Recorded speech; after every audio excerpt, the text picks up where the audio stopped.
पढ़ के आए हो? आज इतना कम कैसे हुई?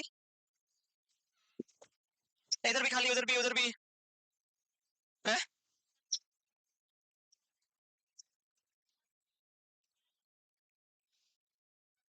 पढ़ के आए हो कि नहीं आया बता दो पहले। पढ़ के आया या नहीं? पढ़ के आए हो ना? ठीक है, अच्छी बात। सर पढ़ के आए हो? देखता हूँ भैया कितना पढ़ के आए हो। कॉपी लिया है आज? है? देखता हूँ अभी। कल हमने क्या पढ़ा था लास्ट? एपीएच है ना? एपीएच पढ़ा था ना? एपीएच स्टार्ट नहीं किया अभी, वो उससे पहले एक्टोपिक प्रेगनेंसी है। अच्छा, उसके बाद तो वो पढ़ा ना।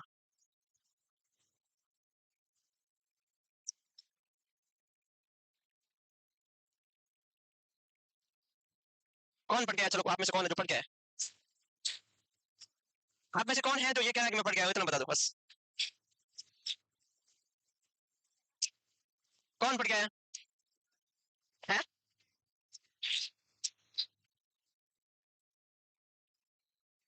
पढ़ के आया हो? पढ़ के आया हो ना? श्योर? और कौन पढ़ के आया?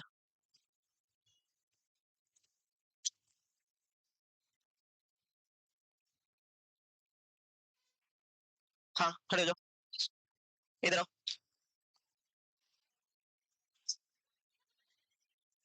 इधर जाओ, जाओ। नहीं, पहले जो मैं डिसाइड करूंगा, इधर आओ। जाओ जाओ, नहीं नहीं, जाओ जाओ।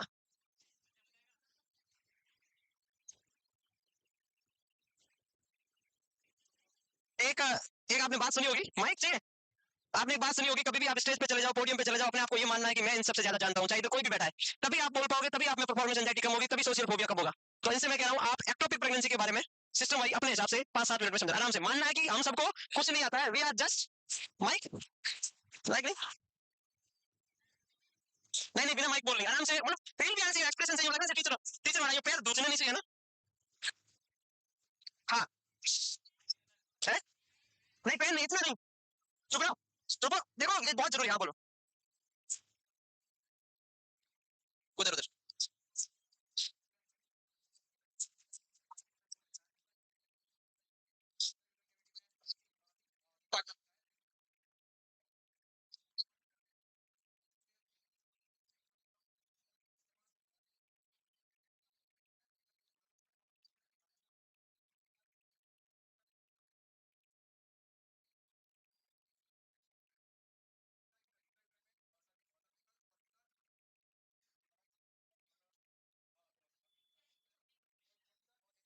हाँ वेरी गुड, इसके आगे नेक्स्ट ये हो गया क्लासिफिकेशन। अब इसके कॉज, जो अब इसके बाद क्या पढ़ते हैं, कॉज पढ़ते हैं, रिस्पेक्टर, इसके बारे में जो बताओ, आप बताना चाहो। कॉज कुछ है नहीं, रिस्पेक्टर है। 4-5 रिस्पेक्टर बता दो, मोस्ट कॉमन बता के, फिर 2-3 और बता दो ऐसे कहीं तो कुछ डिजीज।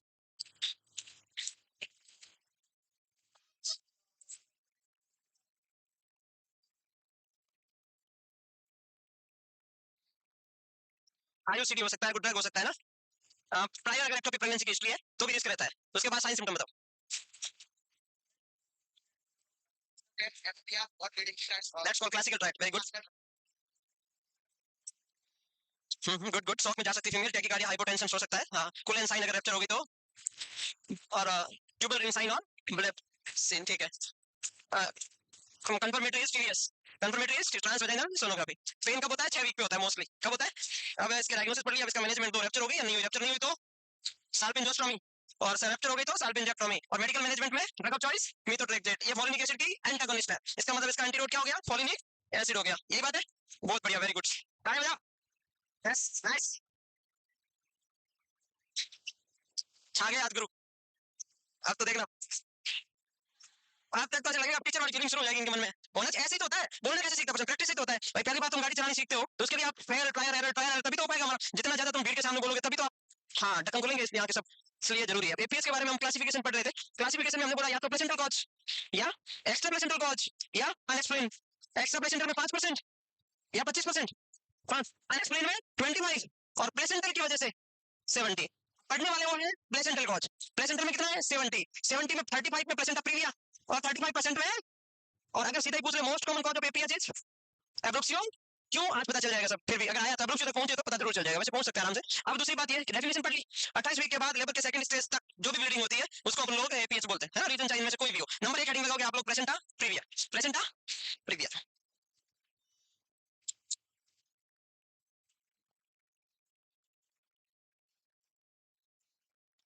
देखो प्लेसेंटा का मतलब तो प्लेसेंटा या प्रीविया का मतलब है इन फ्रंट ऑफ, प्रीविया का मतलब क्या है, इन फ्रंट मतलब नीचे की तरफ है, मतलब इसमें डिटेच नहीं हुआ है, इस बात का स्पेशली ध्यान रखना।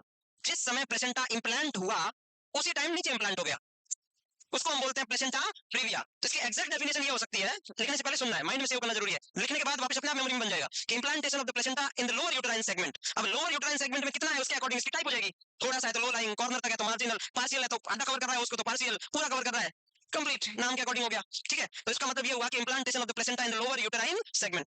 अब आपको पता है कि मदर का ब्लड यूटेराइन आर्टरी के प्लेसेंटा को आता है, डेसिडुआ बेसिलस तो कोरोनिक विलाई पड़ी थी हमने प्लेसेंटा, तो वो यूटेराइन आर्टरी से ब्लड आ रहा है, इसका मतलब मदर के हार्ट से आ रहा है, इसका मतलब ऑक्सीजनेटेड ब्लड है। तो अगर प्लेसेंटा इंप्लांट किया होगा सीधा ब्लड बाहर निकलेगा, इसका मतलब जब भी प्लेसेंटा प्रीविया में जो ब्लीडिंग होगी वो कैसी होगी, एकदम फ्रेश ब्लड निकलेगा, उसको ब्राइट रेड होगा।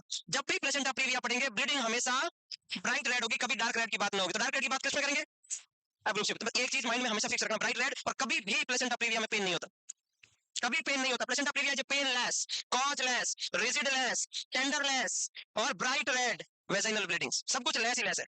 इसका मतलब यूट्रस कैसा रहता है, soft soft and relax uterus रहता है। समझ में आई बात? ठीक है, तो पहले डेफिनेशन लिख सकते हैं।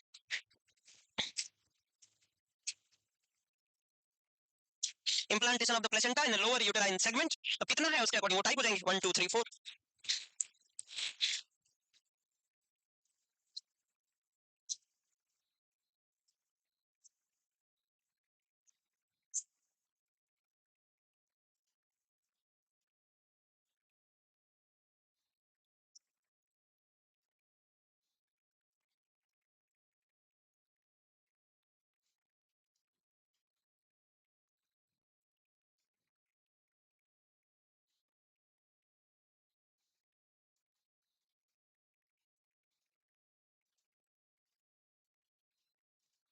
हुआ क्या प्लेसेंटा प्रीविया का एग्जैक्ट कॉज है कोई, कोई कॉज नहीं है। तो अगर सीधा क्वेश्चन आ जाए प्लेसेंटा प्रीविया का कॉज क्या है, अननोन, आइडियोपैथिक है, बट फिर भी तो हमें दो तीन बातें याद रखनी है, यार कुछ कॉज नहीं, बस रिस्पेक्ट कुछ कुछ हो सकता है, कॉज नहीं, बस ऐसा थ्योरी चलती है कि ऐसा हुआ होगा शायद भाई।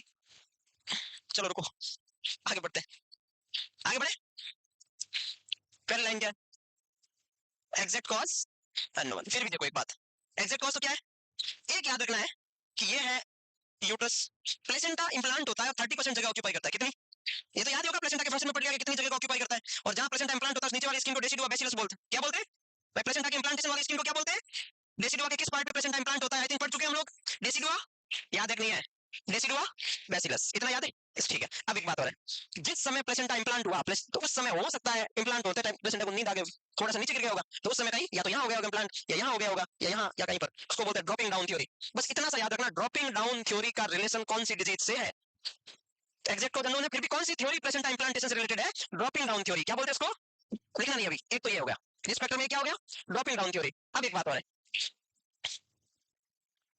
ये एक पर्सन है जिसका नाम है एक्स, ये एक पर्सन है जिसका नाम है वाई, ये बंटी है और ये बबली है, मान लिया जाए, मान लिया जाए भाई, मान मान के जिंदगी निकाल दी, माना कि एक्स की वैल्यू क्या है, एक्स की वैल्यू जीरो ही है, कुछ इससे ज्यादा कभी, इससे ज्यादा नहीं हो सकती, आपकी नजर में ज्यादा होगी बाकी जीरो ही है। हाँ इधर आओ, ध्यान दो, ये एक्स है, ये अगर वाई से बात करना चाहता है तो एक्स और वाई में बात नहीं हो सकती, इसके तीन कारण हो सकते हैं, या तो एक्स ना चाहे, एक्स अगर वाई से बात करना चाहता है तो इन दोनों के बीच में बॉन्डिंग नहीं हो सकती या कमिटमेंट नहीं हो सकता, तीन रीजन हो सकते हैं, एक वाई ना चाहे, वाई बोलते चल, समझ में आई बात, यस और नो, और या ये इसे बात करना चाह रहा है लेकिन ये इतना वो ऐसे है तो इस हिसाब से ये वाई एक्सेप्ट नहीं करे कि यू आर नॉट ए, एकदम सही जो होना चाहिए फिट, मतलब इसका क्या बोलूं उसको, जो भी इसका अपीयरेंस ठीक नहीं है, किसका, एक्स का। तीसरा, एक्स और वाई दोनों का मन है, एक्स और वाई दोनों का मन है, लेकिन घर वालों ने किक मार देख लिया होगा कहीं, तो समझ में तीन रीजन है ना, और क्या रीजन हो सकता है भाई, या इसकी खुद की इच्छा नहीं है, या ये देखने में ठीक नहीं है तो इसको लगता है कि प्रेजेंटेशन बैठेगा नहीं, या इन्वायरमेंट ठीक नहीं है, है? एक दो दिन हम किया उसके बाद नंबर ब्लॉक, फिर मैसेज किया एक डंडी आ रही सिर्फ, फिर पता किया कि नेट ऑफ होगा, नेट ऑफ होगा, नेट ऑफ होगा, फिर किसी दूसरे नंबर से मैसेज किया दो डंडी आ रही है, फिर पता चला हो गया, तो इधर आओ, देखो ये सेम प्लेसेंटा प्रीविया की थ्योरी है, ये है डेसिडुआ बेसिलस, कौन है जी, और ये है प्लेसेंटा, माना कि ये प्लेसेंटा इधर नहीं, प्लेसेंटा इंप्लांट, इंप्लांटेशन का मतलब होता है चिपकना, तीन कारण है उससे नहीं चिपक सकता प्लेसेंटा। पहला तो कारण ये है कि डेसिडुआ ने भाव नहीं दिए, पुअर डेसिडुअल रिएक्शंस, डेसिडुआ ने बोला no, poor decidual reaction, decidua ने उसको एक्सेप्ट नहीं किया, या जो इधर से प्लेसेंटा आया वो बहुत मोटा है, सेक्शन प्लेसेंटा हो सकता है जिसकी 2 लोब हो सकती है, अनइक्वल लोब हो सकती है, तो सही तरीके से सही जगह नहीं चिपक पाया, दूसरा रीजन। तीसरा हो सकता है उस समय कुछ इन्वायरमेंटल खराबी हो, इस वजह से भी नहीं। ये 3 इसके रिस्क फैक्टर में आते हैं। क्या क्या? डेसिडुआ ने भाव नहीं दिया, पहला तो भाव देना भी जरूरी है। दूसरा, उसके खुद में ही दिक्कत हो डेसिडुआ में, आप जैसे बात करना चाहते हैं उसमें खुद में ही दिक्कत हो, वो खुद परेशान हो बॉन्डिंग से, वो बाहर में जाए, मेरे को किसी बात ही नहीं करनी, कुछ भी हो जाए, तो उसमें खुद में भी तो दिक्कत हो सकती है ना डेसिडुआ में, जरूरी थोड़ी है बात तो उसी में हो। तीसरा, प्लेसेंटा बड़ी हो तो सही से इम्प्लांट नहीं हो पाए, लिखो ये बात, समझ में आया ना? ओके।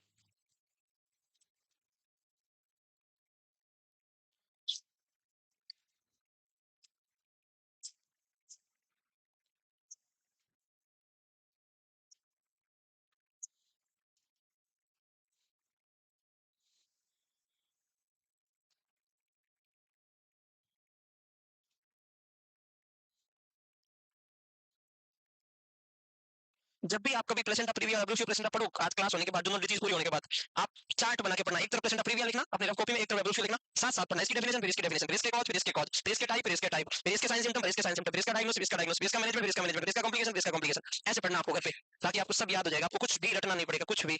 यहाँ तो तुम 3 पेज 5 पेज में पढ़ोगे दोनों चीज, 6 पेज में, लेकिन आपको 5 मिनट भी नहीं लगेंगे याद करने में। लिख लिया?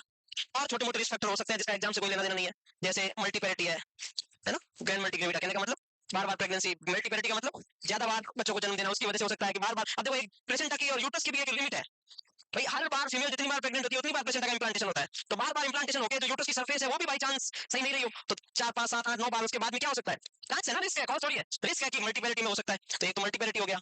एक अगर बात करें, पहले सिजेरियन सेक्शन हुआ था, तो सिजेरियन सेक्शन हुआ था, स्टिचिंग की थी, स्टिचिंग की तो अंदर से हो सकता है कि प्लेसेंटा एकदम, जैसे बाई चांस ये अभी फ्लोर ठीक है, यहाँ पर आप पानी की बूंद डालोगे, आराम से सब जगह पानी चलेगा, और बीच में एक ब्लॉकेज आ जाए, बीच में आप कुछ रख दो, तो क्या पानी उधर जा पाएगा? इसका मतलब बीच में क्या हो गया, सरफेस में कुछ प्रॉब्लम आ गई, तो सिजेरियन सेक्शन किया, उसकी वजह से वहां परमानेंट स्कार बन गया, तो उसकी वजह से प्लेसेंटा चिपकना तो चाहती है लेकिन नहीं चिपक पाई, तो उसमें भी क्या हो गया, कहीं और चिपकेगी दूसरी जगह देखे, तो इसमें भी हो सकता है। तो 2 3 बातें और है, देख लिया ना ये सब। क्या हो सकता है? मल्टीपैरिटी हो सकती है, पहले सिजेरियन सेक्शन का, उसके वजह से स्कार, या पहले डीएनसी कर रखी हो, कई बार डीएनसी में क्या हो सकता है, कंकरेटेज करते हैं, उससे भी एंडोमेट्रियम रप्चर हो जाए कई बार, तो उसकी वजह से प्लेसेंटा नहीं चिपक पाई, ये रिस्क फैक्टर है। ये हो गया, इतना ही था, बस खत्म हो गए। अब हम पढ़ेंगे the type of placenta previa.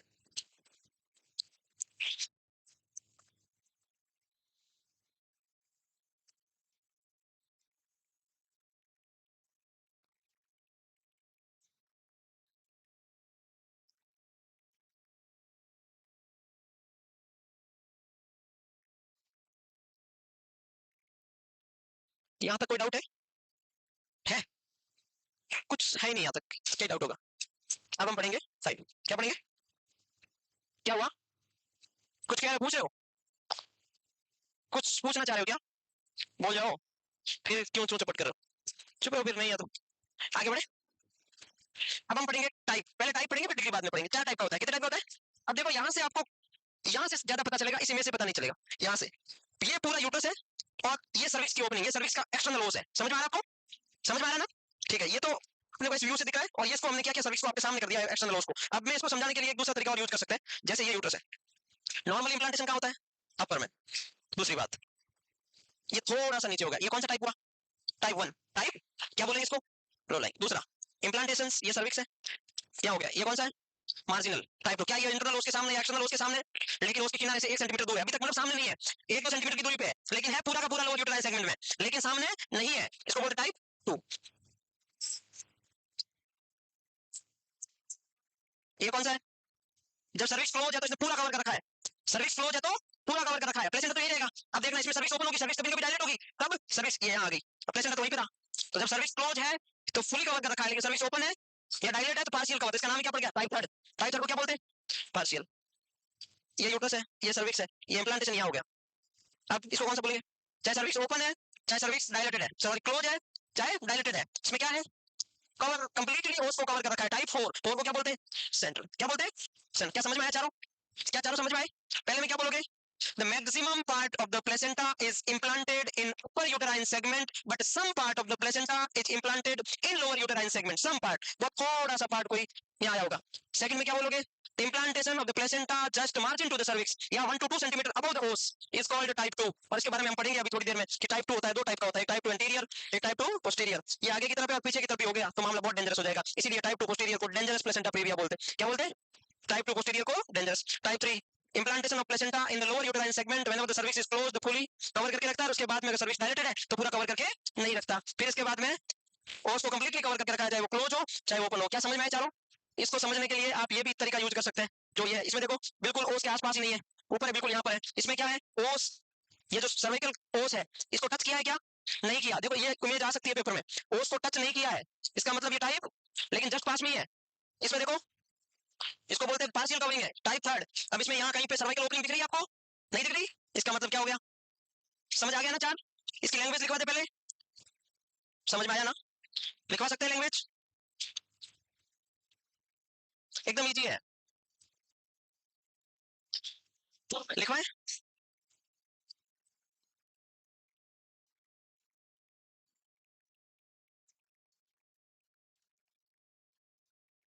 Done, बोल तो जाओ, मैं मीटर आगे चलूं क्या?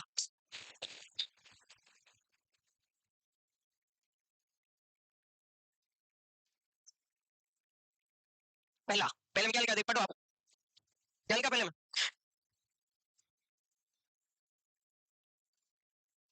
प्लेसेंटा का लोअर पार्ट थोड़ा सा लोअर यूट्राइन सेगमेंट में आया है, मैक्सिमम पार्ट कहाँ है? अपर में ही है, होना चाहिए 100%, बट थोड़ा सा नीचे आ गया। इसको हम क्या बोलते हैं? टाइप लो लाइन बोलते हैं इसको। टाइप 1 मतलब लो लाइन प्लेसेंटा। टाइप 2 का डेफिनेशन पढ़ो पहले। But does not cover it, इसमें कोई शर्त नहीं है कि सर्विस क्लोज है या ओपन है, मतलब नहीं कवर किया तो नहीं किया, जब क्लोज भी नहीं है तो ओपन में कहां से कवर करेगा, खत्म बात।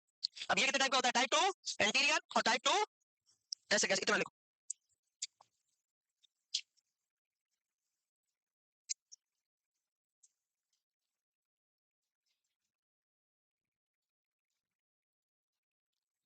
क्या है?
लिख लिया है?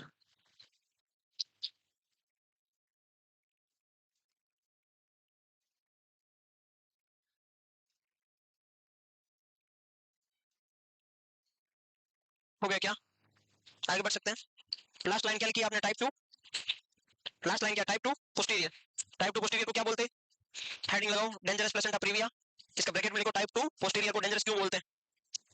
टाइप 2 पोस्टीरियर को क्या बोलते हैं? डेंजरस प्लेसेंटा प्रीविया क्यों बोलते हैं? समझ लो।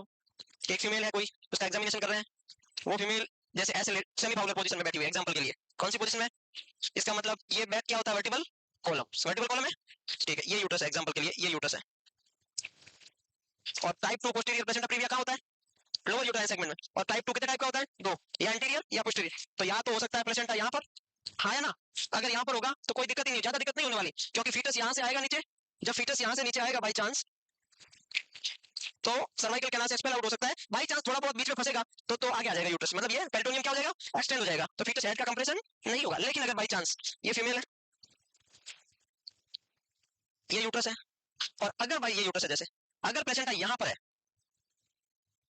अगर प्लेसेंटा यहाँ पर है तो, और फीटस यहाँ से आ रहा है नीचे की तरफ, अब बताओ फीटस का हेड कंप्रेस होगा कि नहीं होगा? होगा कि नहीं होगा? क्योंकि पीछे तो जा नहीं सकता भाई, पीछे जाए क्योंकि वर्टिकल कॉलम है, प्लेसेंटा पीछे कहाँ जाएगा? तो कंप्रेस होगा कि नहीं होगा? इसीलिए टाइप 2, देखो यहाँ देखो आप, ये सर्वाइकल कैनाल है, ये प्लेसेंटा यहाँ पर है, तो यहाँ से जब फीटस आएगा तो पीछे जा नहीं सकता, ये क्या है? बोन आ गई, और यहाँ होता तो आगे आ जाता। समझ में आ गई बात? तो टाइप 2 पोस्टीरियर को हम क्या बोलते हैं? Dangerous placenta praevia.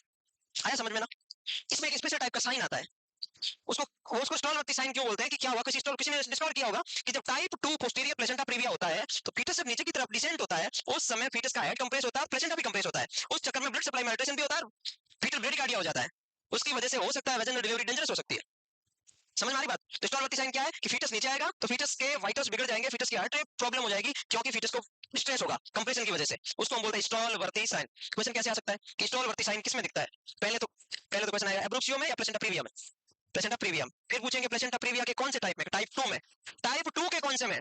आपको हायरार्की में याद करना है, वो टाइप 2 पोस्टीरियर पूछेगी ना, अगर बाई चांस तुम्हारा ऐसे छोटा मोटा एनएचएम वगैरह में क्वेश्चन आएगा सिर्फ इतना ही पूछेंगे Stallworthy sign is related to placenta praevia, बस। ये नॉर्सेट वाले पूछेंगे कि टाइप 2 के कौन से में है, एंटीरियर में है क्या पोस्टीरियर? समझ में आई बात? इसको बोलते हैं डेंजरस। टाइप 2 पोस्टीरियर को डेंजरस बोलते हैं, placenta wall sacral prominently, risk of cord compression is very high.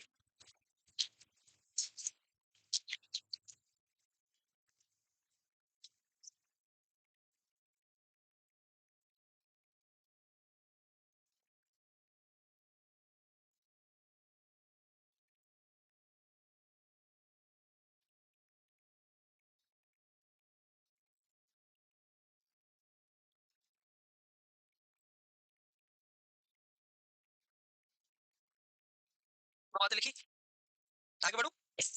हाँ, ये क्या है? ये परसों वाले अभी तक खराब हो गए होंगे।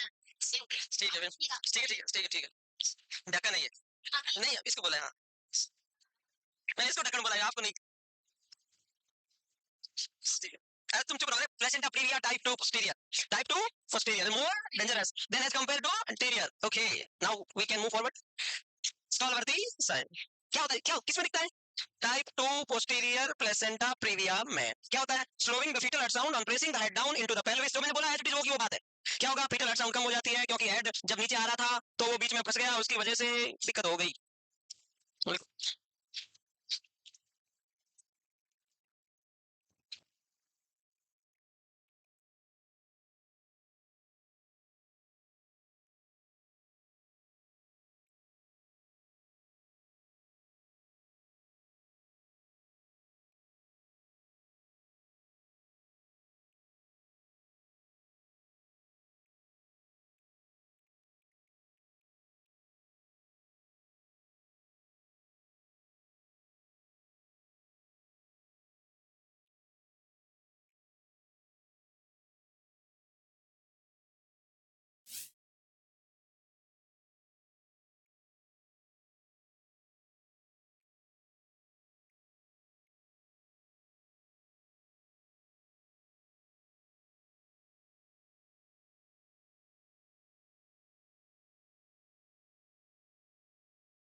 देख लिया आपने?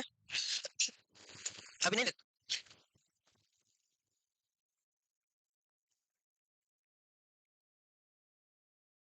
प्लेसेंटा प्रीविया के हम टाइप भी पढ़ते हैं और डिग्री भी पढ़ते हैं। डिग्री में दो डिग्री होती है, एक होती है माइल्ड और एक होती है मेजर। अच्छा, आप अपने दिमाग लगा के बताओ कौन कौन से प्लेसेंटा प्रीविया को माइल्ड प्लेसेंटा प्रीविया बोलते हैं और कौन कौन से को major degree placenta praevia? First और सेकंड को क्या बोलेंगे और थर्ड और फोर्थ को मेजर? यही कह रहा हूं, थोड़ा सा गलत है। फर्स्ट फर्स्ट और सेकंड एंटीरियर तक तो माइल्ड प्लेसेंटा प्रीविया है, सेकंड का पोस्टीरियर और थर्ड और फोर्थ मतलब दो के दो पार्ट है, दो के एक पार्ट को कर लेंगे माइल्ड में और दो के आधे पार्ट को हम मेजर से काउंट करना शुरू करेंगे जो फोर्थ तक मेजर ही है। समझ गए ना? अब हम पढ़ते टाइप थर्ड। क्या पढ़े पहले? टाइप थर्ड पढ़ ले, हम लिख लिया क्या? टाइप थर्ड को ऊपर वाला मतलब वापस वही चल रहा है, type of placenta, type of placenta previa लिखो टाइप थर्ड। टाइप थर्ड में क्या पढ़ा था कि कुछ प्लेसेंटा का पार्ट सर्विक्स को कवर किए हुए है, तो पार्शियल सेंटर भी बोल सकते हैं इसको, इनकम्प्लीट भी बोल सकते हैं इसको, टाइप थर्ड भी बोल सकते हैं इसको, तीन नाम बोल सकते हैं। Placenta cover the internal use partially और स्पेशली कब? जब वो क्लोज है। ठीक है, तो लिखो जल्दी।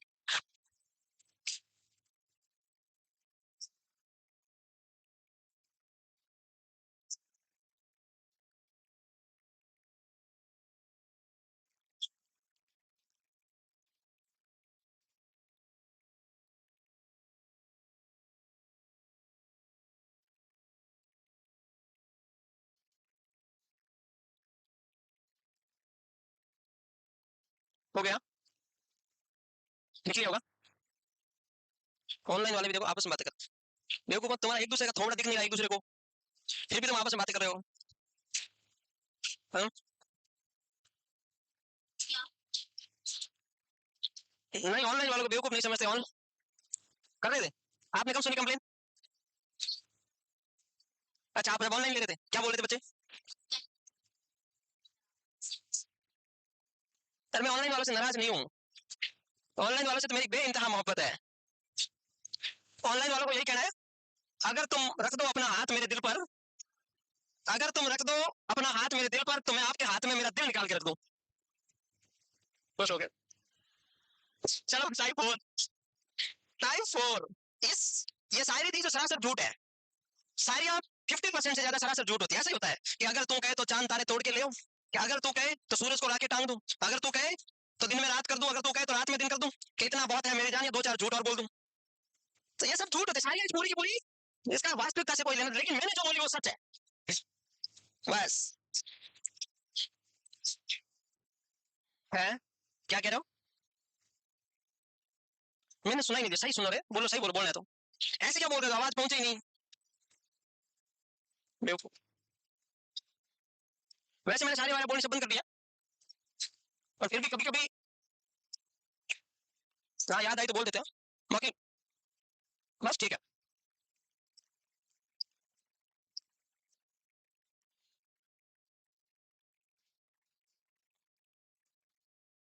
आगे बढ़े, हाँ जी बोलो आगे बढ़े।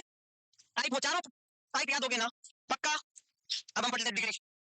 वंस अपॉन ए टाइम एक degree, degree dog, degree dog नहीं डिग्री डॉग, ये बात वेरी। चलो अब डिग्री पढ़ो, ये बात वेरी डिग्री। एक होती है माइल्ड डिग्री और एक होती है मेजर। माइल्ड प्लेसेंटा प्रीविया कौन सा? टाइप 1। क्या किसी का रहेगा क्या पीछे? और मेजर कौन सा? बस याद ही नहीं करना। टाइप 2 एंटीरियर तक मैंने पहले बोला, कोई दिक्कत होने वाली है नहीं, वजन में डिलीवरी हो जाती है। दिक्कत होती है टाइप 2 पोस्टीरियर और उसके बाद बात। वेरी गुड, आपको समझ में आ रहा है मेरे को लग रहा है। नेक्स्ट हेडिंग देखो, साइन सिम्टम्स। क्या पढ़ोगे?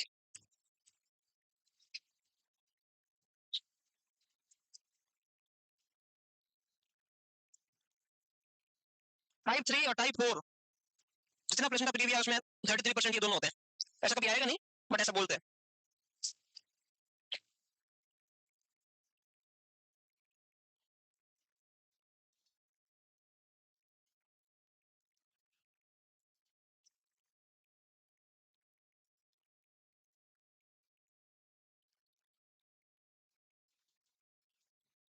हो गया?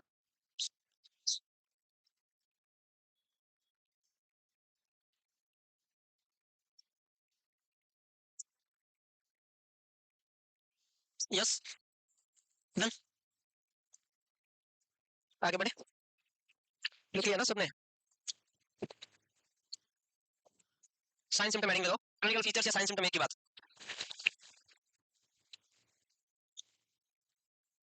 ओके, अब देखो एक बात सुनो, आगे बढ़े। क्लिनिकल फीचर्स, आप एक चीज नोट करना नहीं है, सिर्फ उसको समझना, उसके बाद नोट करेंगे हम। ये प्लेसेंटा प्रीविया है एग्जांपल के लिए, और ये कौन सा प्लेसेंटा है? अब्रूक्सियो प्लेसेंटा है। प्लेसेंटा प्रीविया में प्लेसेंटा का इंप्लांटेशन लोअर यूट्राइन सेगमेंट में हुआ है, तो प्लेसेंटा मोस्टली यूट्रस है, वो सॉफ्ट ही लगेगा, एकदम रिलैक्स। ये दोनों एक दूसरे के अपोजिट है, साइन साइन सिम्टम याद रखना। एक के याद कर लो, दूसरा उसका अपोजिट लिख दो। इसमें यूट्रस एकदम कैसा रहेगा? एकदम रिलैक्स, एकदम सॉफ्ट, नॉन टेंडर। मतलब सॉफ्ट और रिलैक्स का मतलब रिजिडिटी और टेंडरनेस और हार्डनेस नहीं है। इसमें क्या लिखोगे? Uterus is rigid, uterus is tender, uterus is hard. इसमें पेन बिल्कुल नहीं होगा, ये पेनलेस है इसमें। तो अगर क्वेश्चन आ जाए कि 28 वीक के बाद एक फीमेल है जिसको भयंकर कॉन्ट्रैक्शन हो रहा है और डार्क रेड ब्लीडिंग हो रही है, बताओ उसको कौन सा है? पेन का मतलब कॉन्ट्रैक्शन एक ही बात है। अगर कहीं पर एग्जाम में पेन ना लिखा हो ना, तो कॉन्ट्रैक्शन होता है ना, तो कॉन्ट्रैक्शन का मतलब होता है दर्द। कॉन्ट्रैक्शन होता है तो अच्छा किसी को नहीं लगता, उसी को पेन बोलते हैं। समझ में आया? कई बार एग्जाम में क्वेश्चन आता है इसमें कहां लिखा है पेन, ऐसा तुम्हारे दिमाग में आ सकता है। लेकिन पहले कह दूं, दिमाग में आ जाए तो सोच लेना वो पेन की बात कर रहा है। तो कॉन्ट्रैक्शन आ रहे हैं, वो किसका साइन होगा? इसका एग्जैक्ट कॉज नहीं था, क्योंकि इंप्लांटेशन के टाइम ये क्या हो गया, नीचे हो गया। इसका जब हम पढ़ेंगे तो पता करेंगे कि ठीक था एकदम, कोई एक्सीडेंट की वजह से, हाइपरटेंशन की वजह से, या कोई कौन सा नशा, कोकीन। कौन सा? कोकीन नाम सुना होगा। अच्छा, कोकीन जो ज्यादा लेते हैं उसमें कौन सा हेलुसिनेशन होता है? साइकेट्रिक में कौन सा हेलुसिनेशन होता है? टेक्टाइल का मतलब ऐसे लगता है कि मेरे यहाँ चींटी चल रही है, कीड़ा मकोड़ा चल रहा है, ऐसे लगता है कुछ कुछ स्किन के ऊपर चल रहा है, उसको बोलते हैं टेक्टाइल, और रियल में नहीं चलता। हेलुसिनेशन का मतलब ये सेंस ऑर्गन फॉल्स परसीव कर रहा है। तो टेक्टाइल हेलुसिनेशन, सॉरी सही बोला क्या? टेक्टाइल हेलुसिनेशन कोकेन अब्यूज के पेशेंट में देखने को मिलता है, सही है। गैस्ट्रेटरी हेलुसिनेशन मोस्टली स्किज़ोफ्रेनिया में देखने को मिलता है। स्किज़ोफ्रेनिया का पेशेंट होता है वो सीधा बोलेगा खाने में जहर है, उसको टेस्ट का या कोई खाने में जहर का बोलेगा तो उसको परक्यूशन जैसा सिस्टम आएगा, या फिर उसको ऐसा लगेगा कुछ भी खाएगा तो उसको सही नहीं लगेगा, टेस्ट में खराबी लगेगी। गैस्ट्रेटरी का मतलब होता है टच, टेस्ट, टेस्ट को बोलते हैं गैस्ट्रेटरी। तो यहाँ पर जो कोकीन लेती है प्रेग्नेंट फीमेल उसमें हाइपरटेंशन होने के चांसेस ज्यादा रहते हैं, और हाइपरटेंशन ज्यादा होगा तो पूरी बॉडी में हाइपरटेंशन होगा, पूरी बॉडी में हाइपरटेंशन होगा तो यूटेराइन आर्टरी में हाइपरटेंशन होगा, यूटेराइन आर्टरी में हाइपरटेंशन होगा तो प्लेसेंटा ब्लड फ्लो कम होगा, ब्लड फ्लो कम होगा तो प्लेसेंटा हट जाएगा, हटेगा।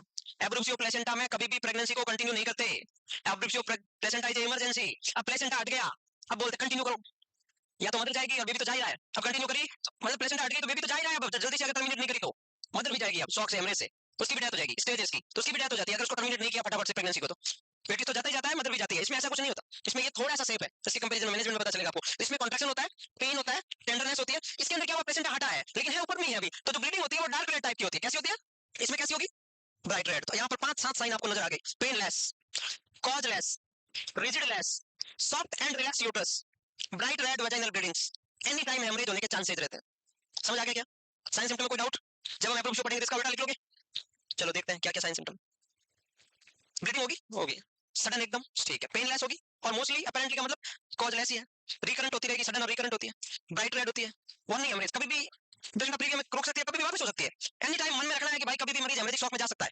वार्निंग हेमरेज का मतलब कभी भी अलर्ट ही रहना है, फीमेल एकदम ठीक है और कभी हो जाए बाई चांस, तो वार्निंग हेमरेज यूजुअली कई बार थोड़ा थोड़ा होता है स्टार्टिंग में और कभी सीवियर हो भी जाए बाई चांस, थोड़ा थोड़ा रहता है। और अगर ब्लीडिंग होगी तो एनीमिया होगा, ऐसा नहीं कि ब्लीडिंग हो रही है एनीमिया नहीं हो रहा, तो ये तो सिर्फ ब्लीडिंग से रिलेटेड साइन बताए मैंने।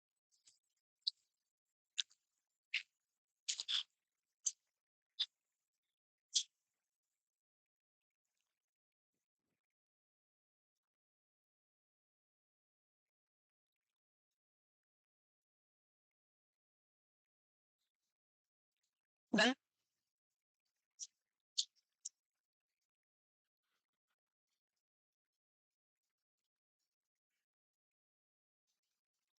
ऑनलाइन वाले सोच रहे हैं हमें इग्नोर कर रहे हैं, बेवकूफ आपको इग्नोर नहीं करता, ये सामने बैठे हैं इनके सामने देख के बात नहीं करूंगा ना तो पता है आप तो मेरे को पत्थर भी फेंकोगे तो मेरे लगेगा नहीं, ये मेरा गलत बात है मिल के, इसलिए प्लीज समझा करो, समझ गए ना। फिर भी आपको लगता है थोड़ा बहुत कि हमें इग्नोर कर रहे हैं, इसको इग्नोरेंस नहीं बोलते हो, इसको बोलते हैं मजबूरी, क्या बोलते हैं। और दूसरी बात आपको लगता है नहीं इग्नोर मत करो प्लीज, तो कुछ नहीं करना है, थोड़े रो सामने आओ बैठो फिर हम बात करते हैं, है ना। आगे बढ़ो, और क्या क्या साइन, कभी भी क्या, जब भी प्लेसेंटा प्रीविया होता है सिम्फाइसियल बंडल हाइट नॉर्मल से 1-2 सेंटीमीटर ज्यादा होती है, कम नहीं होती, क्योंकि ऊपर वाले पार्ट में क्या नहीं है, प्लेसेंटा ही नहीं, लोअर पार्ट में इम्प्लांट हुआ तो ये यूट्रस है, हर चीज को एग्जांपल से समझाना पड़ता है, क्या करूं, ये यूट्रस है, प्लेसेंटा मोस्टली कहां चिपका हुआ रहता है, अपर पार्ट में। एक सेम ये फीमेल है माना कि 30 वीक की प्रेग्नेंट, कंपैरिजन हमेशा किसको बोलते हैं, बराबर पे होता है, बराबरी पे कंपैरिजन होता है, नहीं एक का 20 वीक ले लो एक का 30 ले लो तो नहीं होगा, ये भी 30 वीक की प्रेग्नेंट है, दोनों सिंगल टोन है, इसमें प्लेसेंटा प्रीविया है और इसमें प्लेसेंटा प्रीविया नहीं है, तो दोनों का कंपैरिजन करोगे तब पता चलेगा ना कि दोनों में फंडा राइट ज्यादा किसमें, बाकी सब चीजें नॉर्मल है, फीटस का वेट एमनियोटिक फ्लूइड सब बराबर है, अब हम कंपैरिजन करना है कि प्लेसेंटा प्रीविया में ज्यादा होता है या कम होता है। तो एग्जांपल के लिए जैसे अपना टॉमी नाम सुना है, कुत्ता नाम सुना है, उसको आप पकड़ के रखते हो तो अपने हिसाब से चलता है और उसको छोड़ दो तो वो कहीं भी डाल, यस और नो, मैं समझ गया था क्या कह रहा, ऐसा मेरे को निकल गया मुंह से, मेरे को कुत्ते का एग्जांपल नहीं देना चाहिए था, मैं समझ गया, बहुत ही समझ गया कि टॉमी गलत निकल गया, बट कोई ना, टॉमी ठीक है। अब मैं ये कह रहा हूँ जिस किसी, मैं समझ गया तुम मेरे बारे में देखो कितनी मस्त फीलिंग आप, सुनो पूरी बात सुनो, छोड़ा मेरे को बुरा नहीं लगता, छोड़ा मेरे को कोई ना, तुम बोलो कुछ भी बोलो, जिस किसी पर्सन की कमांड किसी के हाथ में होती है तो वो चाह कर भी कहीं जा नहीं सकता, बाई चांस कहीं चला गया पीछे वीडियो कॉल करके दिखाना, वो क्या करे, समझ में आया है, वो बीच पे है कि नहीं, यस और नो, और अगर कोई पर्सन फ्री है उसको कोई पूछने वाला नहीं है तो वो घूम सकता है, बाहर जा सकता है, किधर किधर घूम, तो जब प्लेसेंटा ऊपर आएंगे तो खींच के कौन रखेगा इसको, तो इसके कंपैरिजन में ये थोड़ा बहुत खुला सान, इसको हम बोल देते हैं थोड़ा सा, इसके कंपैरिजन में ज्यादा रहता है, symphysial fundal height more than amenorrhoea as compare to non placenta praevia female, समझ में आया क्या, एग्जांपल में नहीं आता ना समझ, यूट्रस कैसा रहता है सॉफ्ट, हाँ जब प्लेसेंटा प्रीविया होगा तो अगर प्लेसेंटा नीचे है इसका मतलब फीटस का पार्ट नीचे नहीं है ना भाई, सामने फिर एग्जामिनेशन करोगे प्लेसेंटा अगर करोगे तो इसका मतलब माल प्रेजेंटेशन होगी कि नहीं हुई, तो होगी भी माल प्रेजेंटेशन, प्रेजेंटेशन का मतलब क्या है कि पेल्विस में कौन सा पार्ट है, प्लेसेंटा है तो होना चाहिए क्या, नहीं होना चाहिए, तो माल प्रेजेंटेशन होगी, इसकी वजह से बेबी हो सकता है या तो उल्टा हो या टेढ़ा हो या कैसा भी हो, कुल मिला के माल प्रेजेंटेशन भी हो सकती है, हेड इंगेज नहीं हो पाएगा, जब प्लेसेंटा होगा तो वजन डिलीवरी नहीं होगी, इसका मतलब हेड तैरता ही रहेगा, एंगेजमेंट नहीं हो पाएगा, ठीक है, ये हो गया आपका यूट्रस वाला, समझ में आ गया क्या।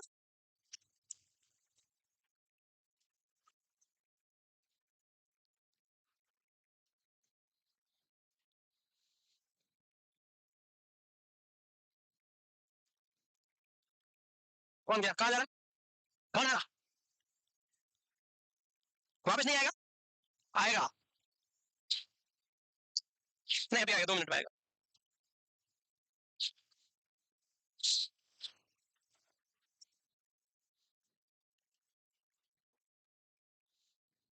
चलो आगे बढ़े।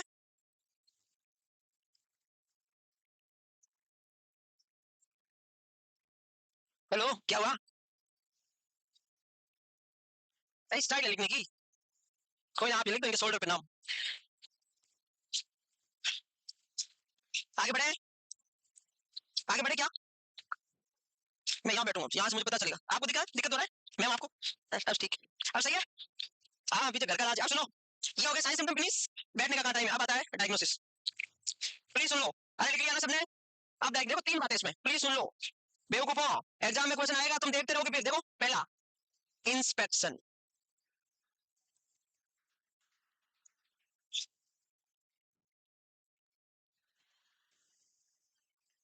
इंस्पेक्शन पहले अपन हिंदी में समझाते हैं। इंस्पेक्शन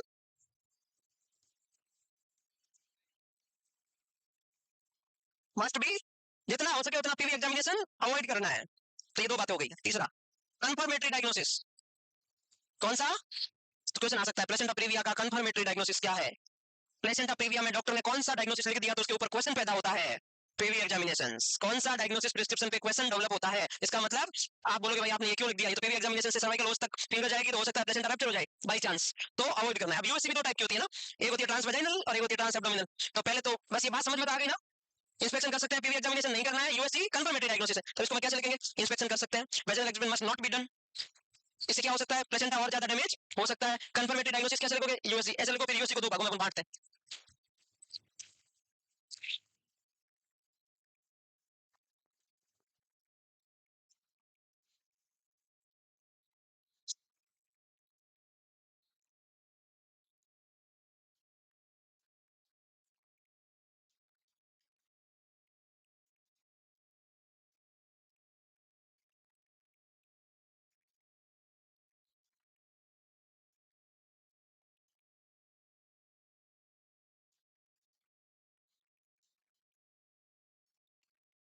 डन,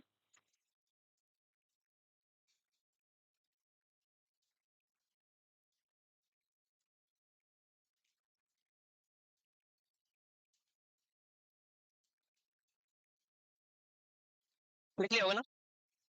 अब देखो यूएससी ट्रांस एब्डोमिनल यूएसजी तो सबने देख रखी है, ट्रांस वेजाइनल देखो यूएसजी 2 टाइप की, देखो इधर ऐसे यूएसजी किया और यूएसजी को अपन 2 टाइप के, एक होता है टीएस, दूसरा ट्रांस वेजाइनल सोनोग्राफी, और ये कौन सी है, ट्रांस ट्रांस एब्डोमिनल सोनोग्राफी। वही आप गए डॉक्टर ने बोला लेट जाओ यहाँ पर, वो एक जाइलोकेन जेली होती है, वो क्या होता है, उसको जेली लगाया यहाँ पर, प्रोब कनेक्ट किया और उस कैमरे में दिख जाता है, उसे वो फाइंडिंग लिख देता है, 5 मिनट का काम है, इसमें कोई प्रिपरेशन नहीं चाहिए खास स्पेशल, तो इसका तो ट्रांस एब्डोमिनल यूएसजी होगी, ये मोस्ट कॉमन है बट लेस एक्यूरेट है, प्लेसेंटा प्रीविया की बात करें तो मोस्ट कॉमन यही है, लेकिन ये मोर एक्यूरेट नहीं है, क्यों है इसका रीजन, ट्रांस एब्डोमिनल। अब आपके मन में सवाल आ रहा होगा, वेजिनल एग्जामिनेशन तो अवॉइड है तो फिर ट्रांस वेजिनल सोनोग्राफी कैसे करेंगे, ये भी तो दिक्कत होगी, आया ना सवाल, तो आया होगा, तो रुको ना, थोड़ा तो वेट करो ना प्लीज, थोड़ा ट्रांस एब्डोमिनल सोनोग्राफी, और इसमें भी एक आज तक कभी क्वेश्चन आया नहीं है वैसे कि ट्रांस वेजिनल करनी है ट्रांस सोनोग्राफी, बट ऐसा बोलते हैं एक 95% इफेक्टिव है, एक 97.5% इफेक्टिव है, तो 98% एक्यूरेट कौन सी है, टीवीएस, और ये 96% 95 पॉइंट समथिंग है, ये रिसर्च है ये भी, तो इसीलिए थोड़ा सा ज्यादा एक्यूरेट कौन सा हो गया टीवी, लेकिन कब टीवीएस का रिस्क है क्या है अभी बताते हैं, टीवीएस का मतलब है ट्रांस, किसी ने असिस्ट करवाया टीवीएस, जो रेडियोलॉजिस्ट होता है क्या करते हो, जो रेडियोलॉजिस्ट होता है वो इसको करता है, nursing officer female nursing officer को असिस्ट करती है ना, इसमें प्रिपरेशन होता है पहले, तो ठीक है, उसका ये है कि जैसे एग्जांपल के लिए ये वेजिनल कैनाल है, ये यूट्रस है और ये सर्विक्स है, प्लेसेंटा कहाँ है, यहाँ पर है, यहाँ पर या यहाँ पर है, कहीं पर भी है, मतलब कुल मिला के सर्विक्स के आगे कहीं पर भी है, यस।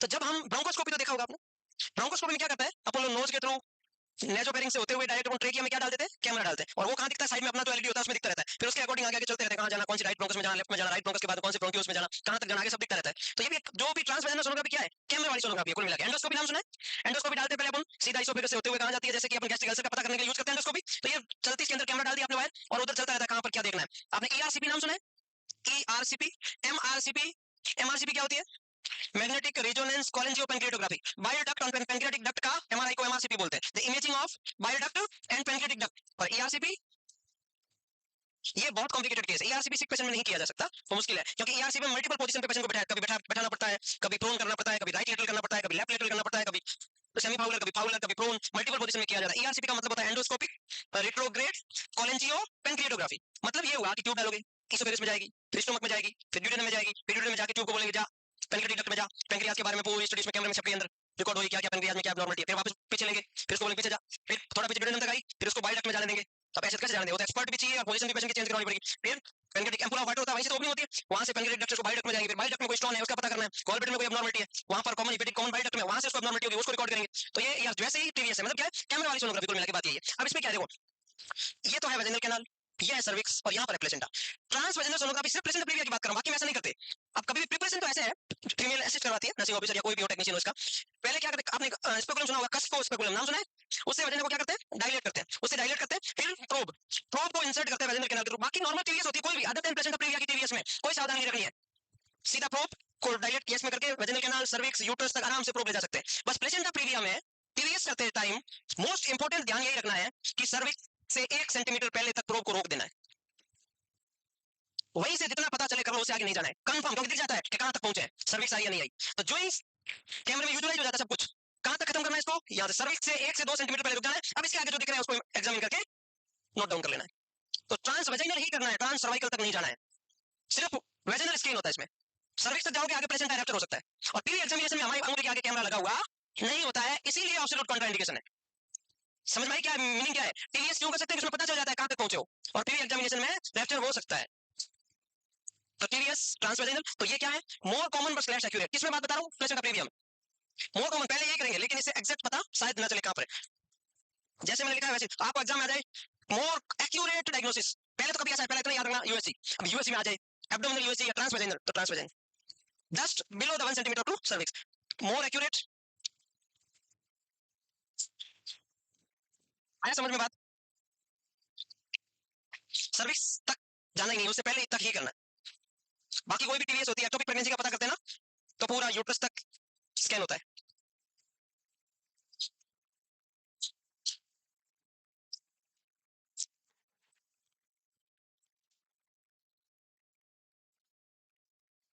डन, आगे बढ़े।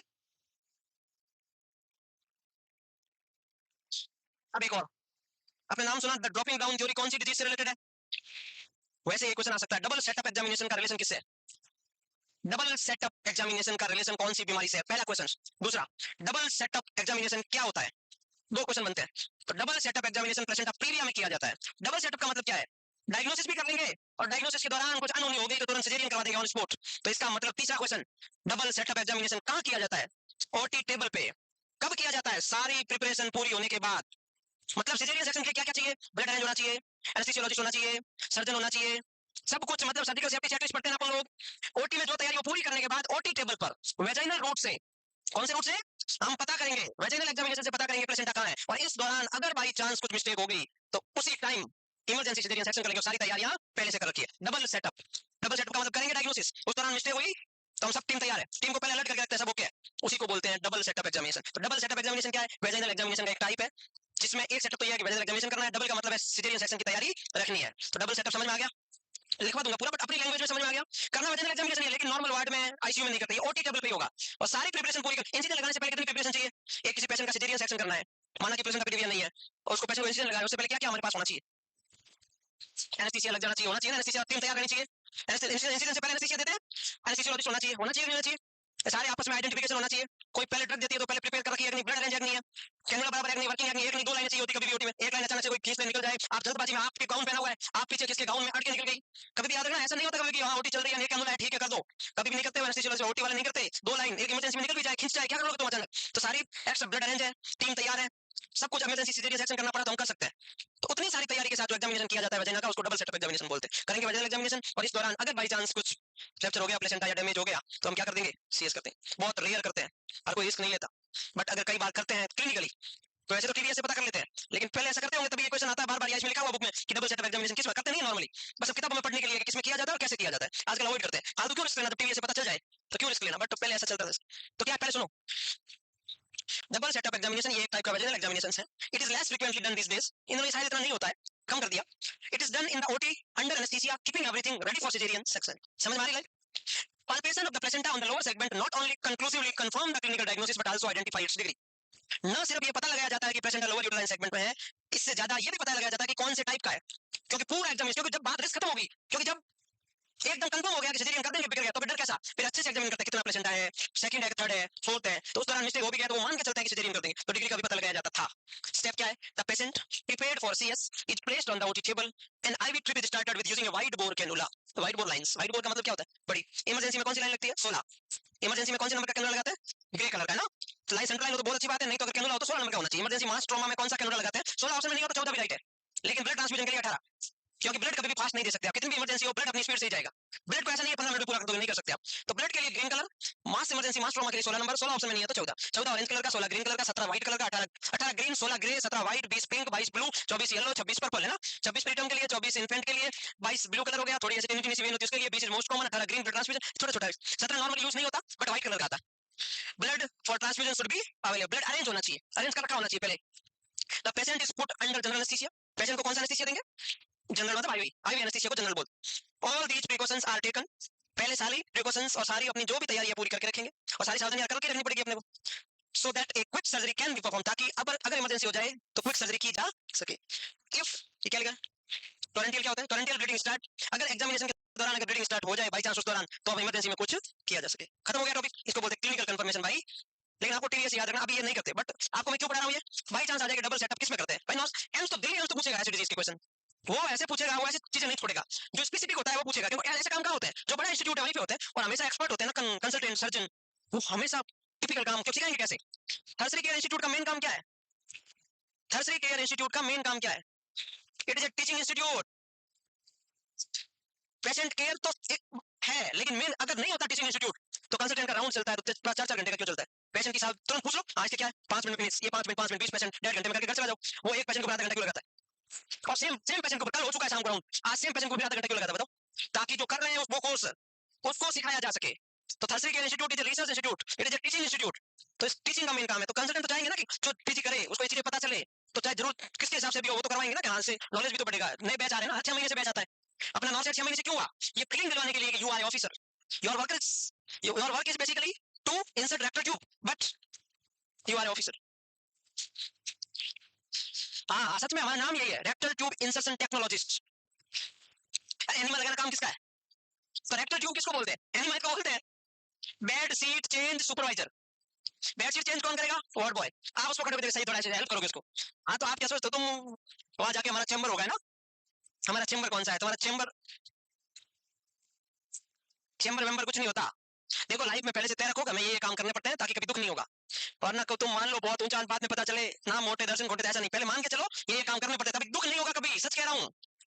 इसीलिए जिसने प्राइवेट जॉब कर रखी है उसको गवर्नमेंट जॉब मिलने पे कभी दुख नहीं होगा जिंदगी में, वो बहुत खुश रहेगा, उसको कितना ही काम हो जाएगा, वो कितना ही परेशान हो जाएगा, उसके कितने पेशेंट दे देंगे, वो कभी ये नहीं बोलेगा आज मैं परेशान हो गया हो गया।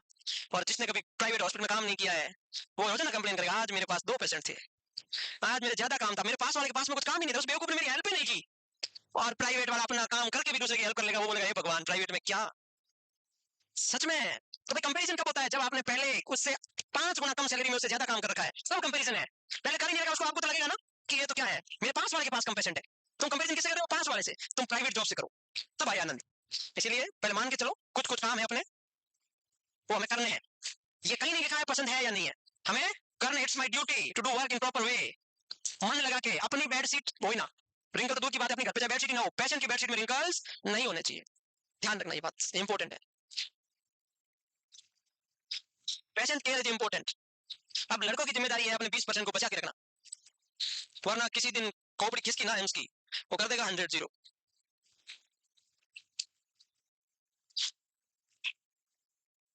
वैसे लड़कियों में थोड़ा डिसऑर्डर तो होता ही है, अपने आपने डिल्यूजन पढ़ा होगा ना, डिल्यूजन 5-6 टाइप के थे, एक रिलीजियस डिल्यूजन, एक अरेंजमेंट डिल्यूजन्स पढ़े होंगे ना साइकियाट्रिक में। किसी किसी को एक रिलीजियस डिल्यूजन होता है, 24 घंटे में 24 घंटे धर्म की बातें करता रहता है कोई। एक अरेंजमेंट डिल्यूजन मोस्टली लड़कियों में पाया जाता है, वो कितना भी उसका रहने का रूम साफ हो, कितना भी जहाँ रह रहे हैं उनको कुछ ना कुछ ओटा फटक करना ही करना है, चाहे सब कुछ ठीक है तो भी हटा के वापस साफ करके, ये डिल्यूजन है most commonly seen in the girls होता है। लड़कों का रूम चाहे 24 घंटे लड़का फ्री है, उसके रूम में देखना पेंट अगर टंगी है, पेंट का एक ही है तो नीचे है, दूसरा ऊपर है। शर्ट ऐसे टंगा हुआ है जैसे कोई इंसान खड़ा है, टॉवल पड़ा है ऐसे पैर में, इसके ऊपर से सुबह से जा रहा है 5 बार, उठाया नहीं है, चाहे पूरे दिन फ्री, और कोई आके बोल भी देते ऐसे कैसे है, टाइम कहाँ मिलता है।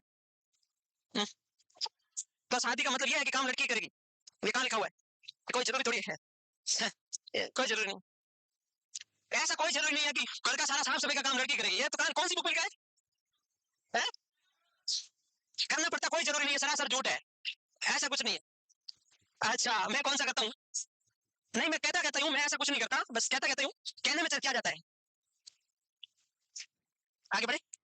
नहीं ऐसा कहीं नहीं है कि भाई अरेंजमेंट डिल्यूजन मोस्टली गर्ल्स में पाया जाता है, ये सच में, ये सच बात है। उनका पेट देख लो, अरेंजमेंट मिलेगा, अच्छे से अरेंज मिलेगा, सब कुछ चीजें सही मिलेगी। हम लड़के लोग इसको बोलते हैं कुछ नहीं। मैं अपनी बेइज्जती क्यों करूं? चुप रहो, कुछ नहीं, या तो अपनी अपनी सब अपने लड़के लड़के सुधार लो आदत, या फिर ऐसे ही बोला जाएगा, देखो सीधी बात है, सच में। लिख लिया क्या होता है, ये चीज होती है, होनी भी चाहिए, सच्ची बात है।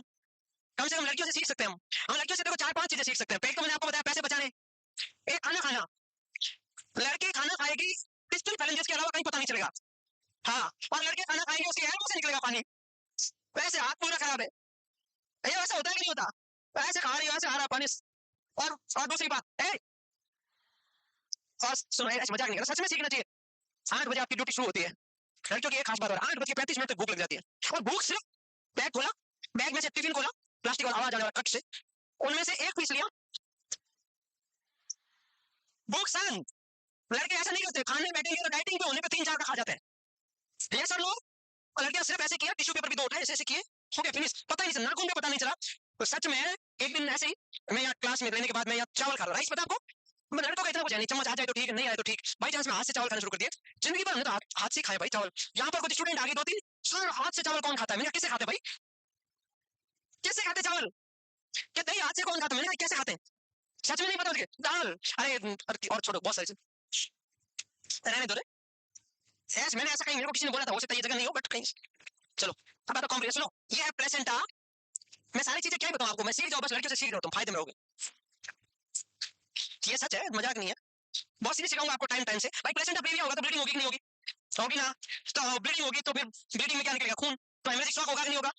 हजार कॉम्प्लिकेशन है प्लेसेंटा प्रीविया के, आपको एक याद रखना, हेमरेजिक शॉक, हेमरेजिक, क्योंकि हो सकता है बाकी माल प्रेजेंटेशन वो ये बाकी कुछ याद नहीं रखना, बस याद कौन सा रखना एग्जाम में आने लायक, लिखो हेमरेजिक शॉक लिख दो बस, हेमरेजिक शॉक की जगह हेमरेजिक शॉक लिख सकते हैं आप। बाकी तो क्या है, माल प्रेजेंटेशन हो सकता है, क्योंकि प्लेसेंटा नीचे माल प्रेजेंटेशन हो गई ना, प्रीटर्म लेबर भी हो सकता है, मेम्ब्रेन पहले रप्चर हो सकती है, कोड प्रोलैप्स हो सकता है, सर्विक्स डायलेटेशन होगी नहीं सही तरीके से, तो फूड का पार्ट मेम्ब्रेन लेबर के टाइम ज्यादा ब्लीड हो सकता है, फीचर्स नीचे जोड़ डालेगा प्लेसेंटा से ब्लीड ज्यादा हो सकता है, और नॉर्मल डिलीवरी होने के चांसेस कम रहते हैं, उसको बोलते हैं operative delivery, operative instrumental delivery मतलब नो वेजिनल डिलीवरी। ये सारे कॉम्प्लिकेशन हो गए, तो प्लीज मेरे प्यारे भाइयों सीख लो। लड़के एकदम सादा जीवन पे विचार एकदम जीते हैं, सच में, मैं लड़कों का इसलिए बहुत बड़ा फैन हूँ। लड़के कहीं कपड़े लेने भी जाते हैं ना, उनको पता है पैंट 3 कलर की आती है, ब्राउन, ब्लैक, ब्लू, और पहन के भी नहीं देखते, ये लगा यहाँ ठीक है पैक कर दे। लड़कियों का मामला इतना तेज है, उनका एक कलर भी 50 जितना होता है। कहीं जाएगी सामान लेने, एक ड्रेस लेने के लिए 70 ड्रेसें खुलवा लेगी, पहले तो बाप दुकान वाली ऐसी तैसी कर देगी, फिर लास्ट में बोलेगी इस डिजाइन में ये कलर दिखा, इस डिजाइन में ये कलर दिखा, वो मेरे बाप जी जाओ। इसलिए हमारे कलर ही नहीं आते, लड़कों के साथ गवर्नमेंट ने धोखा, गवर्नमेंट ने क्या, कुदरत ने धोखा किया है, कलर ही नहीं आते, आते कलर कुछ नहीं आता, इतने नहीं आते, कुछ नहीं आते हमारे तो। एक आधी चीज थी, शर्ट था वो भी तुम लोगों ने पहनना शुरू कर दिया, एक पाजामा था उसको लूज करके नाम दे दिया प्लाजो, वो भी पहनना शुरू कर दिया, टी शर्ट भी मतलब कुछ रखा ही नहीं, हम सिर्फ सिर्फ हमारा कौन क्या बचा, कुछ नहीं।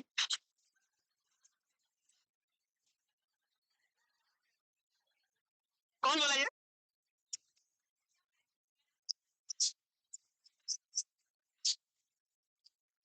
लिखो, चलो लिखो भाई अब।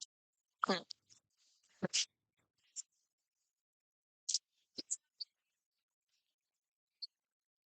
लड़के मेरे भाई है सब, है सच में, मेरे को तो भाई मेरे लड़कों की टेंशन होगी ना, मुझे सबसे ज्यादा। आप तो दुख तो होता ही है ना, 20% हो, अब आपको सबसे ज्यादा दुख होगा, आप ड्यूटी करना, सबकी क्या, कुछ नहीं होता है, सब झूठ है, तुम जब ड्यूटी पे जाओगी ना, तब एनी टाइम लड़की इधर भी लड़की उधर भी लड़की उधर भी लड़की, लड़की लड़की से परेशान हो जाएगी, बोर हो जाएगी।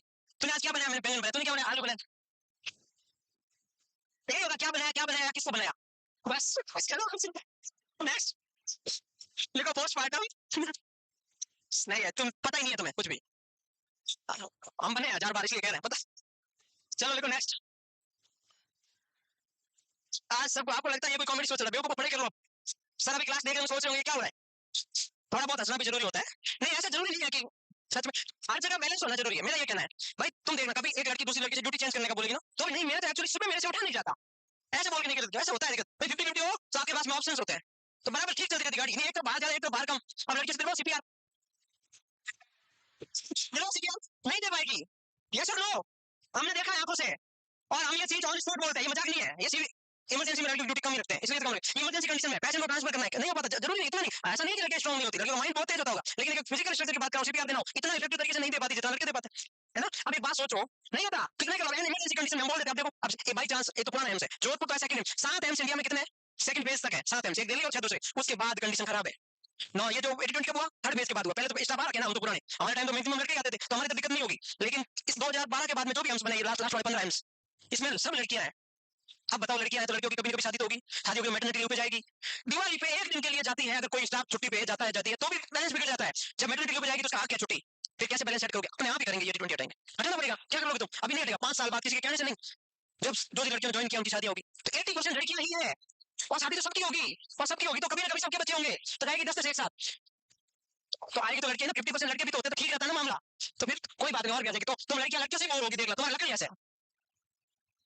ठीक है, ठीक है, हमें कोई फर्क नहीं, सबसे ज्यादा बोर तुम होंगे, मैं तो सुन चुका हूँ। है मैनेजमेंट, दो मैनेजमेंट सुनो, मैनेजमेंट में सच है, ये ह्यूमन नेचर है, सिगमंड फ्रॉइड की थ्योरी कहती है, मैं नहीं कहता, ये psychological attractions will be there. Management में दो चीजें होती है, एक्टिव और एक्सपेक्टेंट है वो चीज है, लेकिन उसको मैं थोड़ा मॉडिफाई करके बता रहा हूं ताकि एक साथ सब चीज हो जाए। मैनेजमेंट का मतलब यहाँ पे या तो प्रेगनेंसी 37 वीक से कम है, या प्रेगनेंसी 37 वीक से, इसमें देखो आपको ऐसे लिखना है मैनेजमेंट में, इफ प्रेगनेंसी, पहले करवा दो मोर देन 37 वीक वाला, प्रेगनेंसी कितने वीक से ज्यादा, क्या करोगे, चाहे मतलब नॉर्मल है चाहे ब्लीडिंग नहीं है, आपको वेट नहीं करना, क्या करवानी है, डिलीवरी या लेबर। अगर प्रेगनेंसी 37 वीक से ज्यादा है टर्मिनेट करवानी, एक इलाज है, कुछ नहीं सोचना है, चाहे वो नॉर्मल है, फीमेल की अभी कोई तबीयत खराब नहीं है, एकदम ओके है, फिर भी क्या करवाना, irrespective of the gestational age, तो हो गया ना, गेस्टेशनल एज तो तब सोचते हैं कि कितने वीक की है जब वो दिक्कत में होती है कुछ, इसमें तो अपने को पता है, हम सब पता है 37 वीक से ज्यादा है, तो हम क्या करवा देंगे, तो रिस्पेक्टिव गेस्टेशनल एज का सम्मान करते हुए हमें प्रेगनेंसी टर्मिनेट करवाने के दो तरीके, या तो लेबर या सिजेरियन, या तो लेबर या, तो टर्मिनेशन के दो तरीके, या तो लेबर या सिजेरियन सेक्शन, लिख रहे हो ना ऐसे, जैसे मैं लिखूं वैसे लिखो, ठीक है भाई आपकी मर्जी, जो चाहो आप करो, हमारा क्या। लेबर तभी होता है जब सर्विस फेवरेबल हो, लेबर होने की कुछ 5 सप्ताह बता सकता हूँ कि वैसे डिलीवरी कब पॉसिबल है, अभी बताते हैं, ऐसे लिखिए आपने,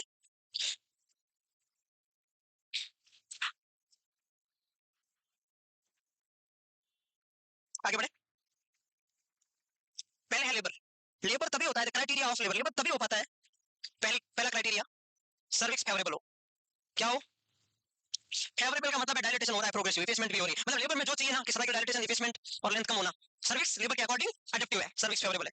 दूसरी बात, फीटल डिस्ट्रेस नहीं है, फीटल डिस्ट्रेस नहीं है, अगर डिस्ट्रेस में है तो कॉन्ट्रैक्शन करवाओगे तुम लोग तो हो सकता है दिक्कत बढ़ जाए, तो फिर आप वजन नहीं करवाओ, फीटल डिस्ट्रेस नहीं होना चाहिए। तीसरा, एंगेजमेंट होना चाहिए, एड डिसेंट भी नहीं हो रहा, एंगेजमेंट ही नहीं हो रहा, तो कैसे करोगे तुम लोग, है ना, एड नीचे आएगा ही नहीं तो आगे मूव नहीं करेगा, डिसेंट ही नहीं होगा तो पॉसिबल नहीं है। Number 4, female is haemodynamically stable,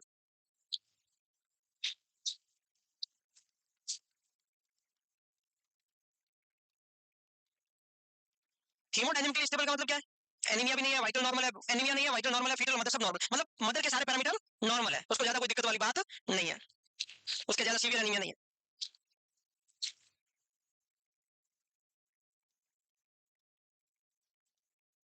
regular contractions, contractions भी होने चाहिए जिसमें फ्रीक्वेंसी, इंटेंसिटी और ड्यूरेशन तीनों चीज देखते हैं अपन लोग, ये हो गया लेबर तभी हो पाएगा जब ये सारी चीजें होगी, तब तो करवा देंगे लेबर, नहीं तो हम क्या करवा देंगे, सिजेरियन सेक्शन। सिजेरियन सेक्शन बहुत टाइप के होते हैं, मोस्ट कॉमन कौन सा होता है, LSS, LSCS is most common,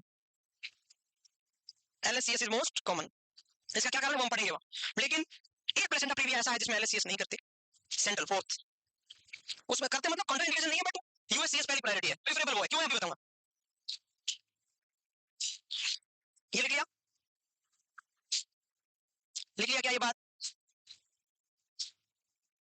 मिटा दूं, मिटा दूं ना, हमने दो बताया, एक तरफ लेबर लिखा था, दूसरा क्या लिखा था, सिजेरियन सेक्शन, या तो कर सकते हैं एलएससीएस या कर सकते हैं यूएससीएस, का दूसरा नाम क्या है, यूएससीएस का मतलब होता है upper segment caesarean section. Upper segment caesarean section, दूसरा नाम क्या है? Classical caesarean section. इसको क्या बोलते हैं? मोस्ट कॉमन कौन सा होता है? सबसे कम कॉम्प्लिकेशन, सब कुछ इसमें सेफ है, बस एक ही ड्रॉबैक है, टेक्निकली डिफिकल्ट है, करते टाइम थोड़ी बहुत डिफिकल्टी आती है, बाकी सब पॉजिटिव ही पॉजिटिव है इसका। 10 पॉजिटिव पॉइंट है, एक नेगेटिव पॉइंट है इसमें, एक पॉजिटिव है 10 नेगेटिव है, इसका उल्टा एक दूसरे का। वो क्या है हम सिजेरियन सेक्शन में पढ़ेंगे, बस अभी इतना ही बता रहा हूं। जब टाइप 4 प्लेसेंटा प्रीविया होता है, टाइप 4 की डेफिनेशन क्या है? प्लेसेंटा इन द, कहां पर है? नीचे वाले हिस्से में तो है बिल्कुल सर्विक्स को, और एलएसीएस में इंसिजन कहां लगाते हैं? सिंपल से ट्यूब से थोड़ा सा ऊपर, अम्लाइका से नीचे यहां पर, तो जहां इंसिजन लगाते हैं वही वो लोअर पार्ट होता है यूट्रस का, तो फिर उसको बाहर निकालने में दिक्कत होगी, क्योंकि वही जस्ट उसके जहां इंसिजन लगाते हैं वहीं पे प्लेसेंटा है, तो इसीलिए टाइप 4 में प्रेफरेबल है यूएससीएस।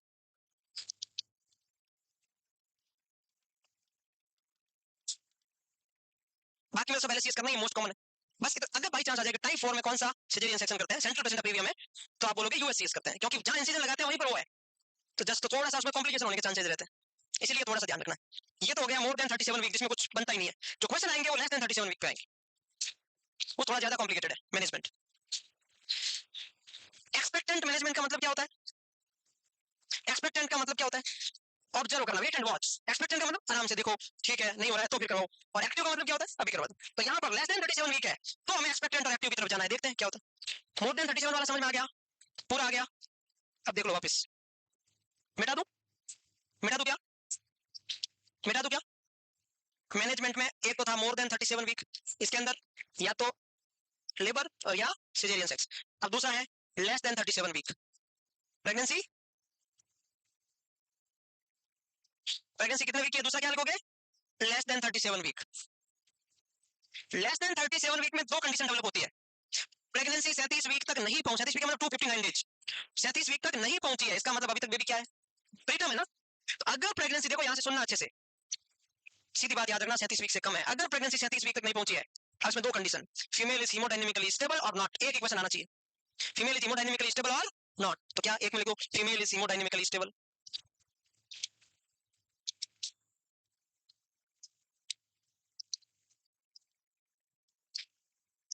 दूसरे में क्या लिखोगे?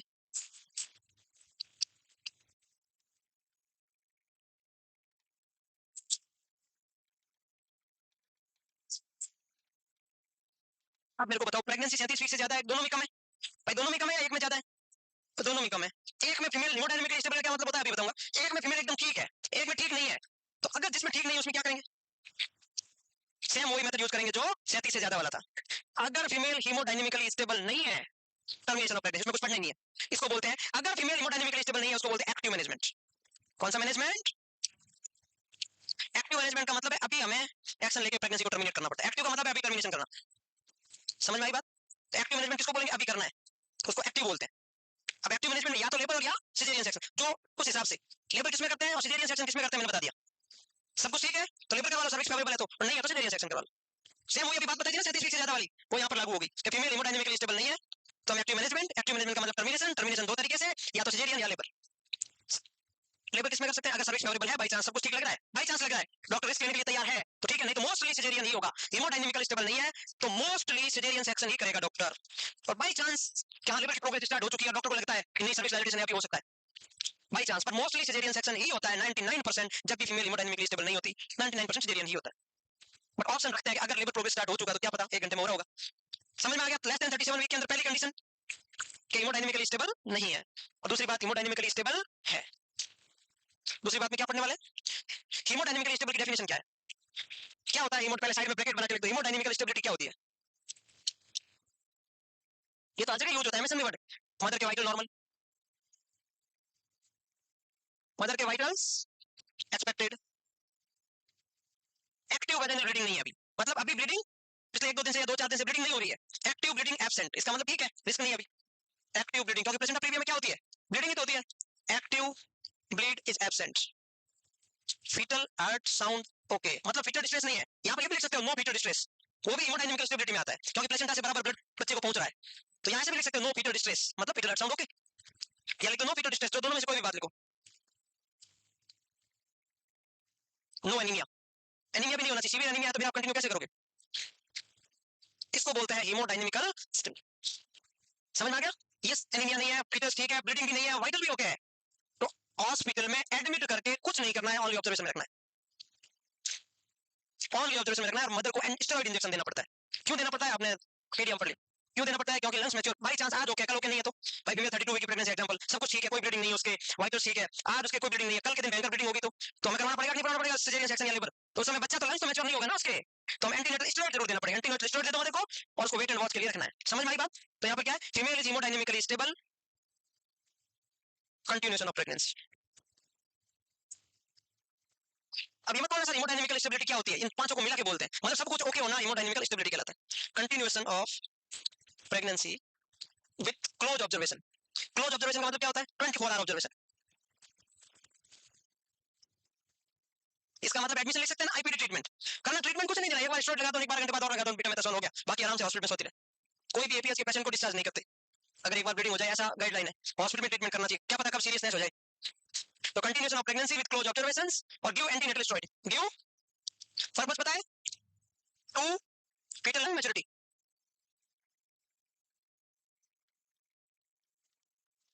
ये मैनेजमेंट हो गया। मैनेजमेंट तीन मैनेजमेंट बताए, इसको एक्सपेक्टेंट बोलते थे, इसको हेमोडायनेमिकल स्टेबल है तो इसको कौन सा मैनेजमेंट बोलते हैं? Expectant management. एक्सपेक्टेंट का मतलब कंटिन्यूएशन क्लोज ऑब्जर्वेशन। तीन मैनेजमेंट बताइए, एक में 37 फीट से ज्यादा है तो टर्मिनेट करना है, 37 से कम है तो दो कंडीशन, 37 से कम में हेमोडायनेमिकल स्टेबिलिटी नहीं है तो टर्मिनेट कर दो सीधा, और टर्मिनेट ठीक है तो वेट एंड वॉच कंटिन्यू करो, कब तक? 37 तक, 37 तक। समझ में आ गया होगा सबको? पूरी पूरी बात समझ में आ गई होगी, अच्छे से फ्लो चार्ट बना के लिख लिया होगा।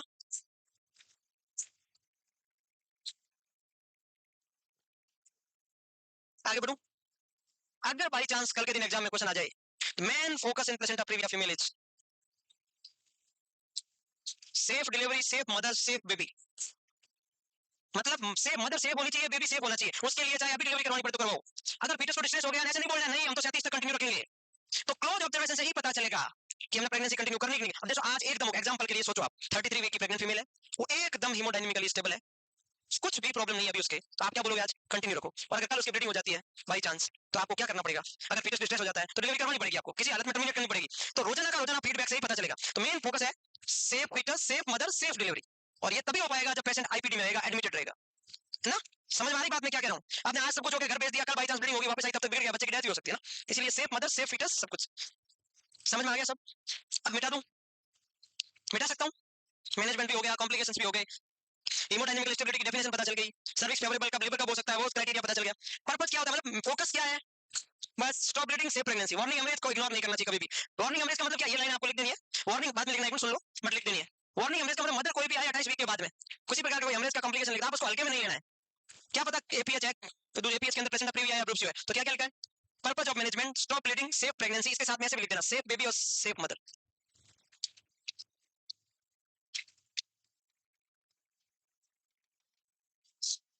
हाँ मतलब लिख दो बस। और लास्ट लाइन क्या लिखा है?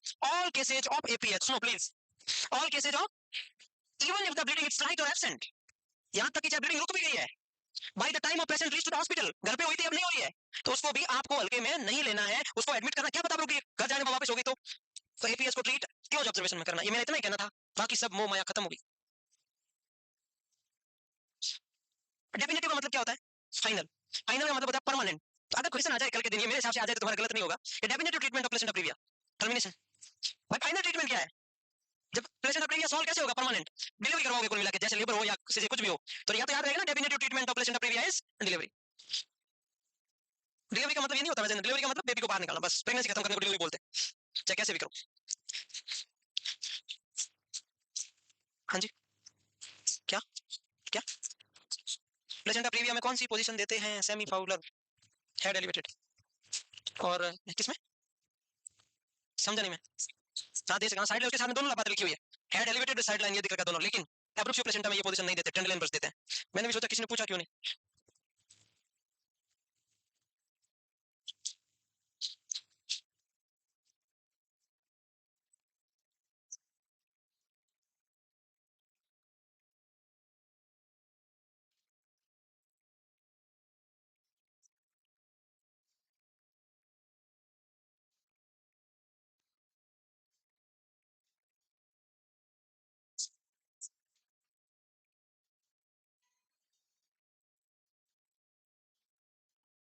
ये कैरियोटाइप का एक टाइप होता है।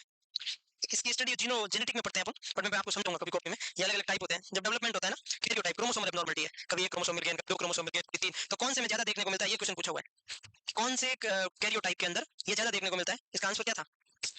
हाँ वही ट्राई वाला था ना। जो प्लेसेंट क्रोमोसोम होता है ना, उसमें जब ट्राइप्लाइडी, हैप्लोप्लाइडी, डाइप्लाइडी और क्वाड्रुप्लाइडी ऐसे करके चार टाइप होते हैं। जो क्रोमोसोमल तीन एक साथ मिल जाते हैं तो उसमें रिस्क ज्यादा रहता है। ये जेनेटिक ट्रांसफॉर्मेशन की डिजीज है। क्रोमोसोमल एब्नॉर्मलिटी कौन से क्रोमोसोमल कैरियोटाइप है, ये ज्यादा देखने को मिलता है। इसको सिर्फ सीधा याद रखना, इसमें कुछ खास लॉजिक नहीं। आगे बढ़े, आगे बढ़े क्या? अब देखो नेक्स्ट, ये हो गया एक्सपेक्टेंट, हो गया एक्टिव। ये लिख सकते हो आप, क्या है? डिलीवरी है। सीधा क्वेश्चन भी आ सकता है ना कि एक्टिव में एडिंग एडिंग मत लगाओ, लाइन लगा के active management of placenta previa is delivery. फिर नेक्स्ट लाइन में लिख दो डेफिनेटिव मैनेजमेंट डिलीवरी, बस। पहले लिखो एक्टिव मैनेजमेंट, ये आएगा तो भी आपको पता चल चुका है, बट लिख लो क्योंकि तुम्हें दिमाग में चीजें कम ही रहती है तुम्हारे, तुम भूल जाते हो। नहीं लिखवाएंगे ना तो तुम भूल जाओगे फिर। सर आपने कब लिखवाया था? मेरे को तो तुरंत गलत साबित कर दोगे। कुछ कह रहे हो? Active management delivery and definitive management is भी। आगे बढ़ो।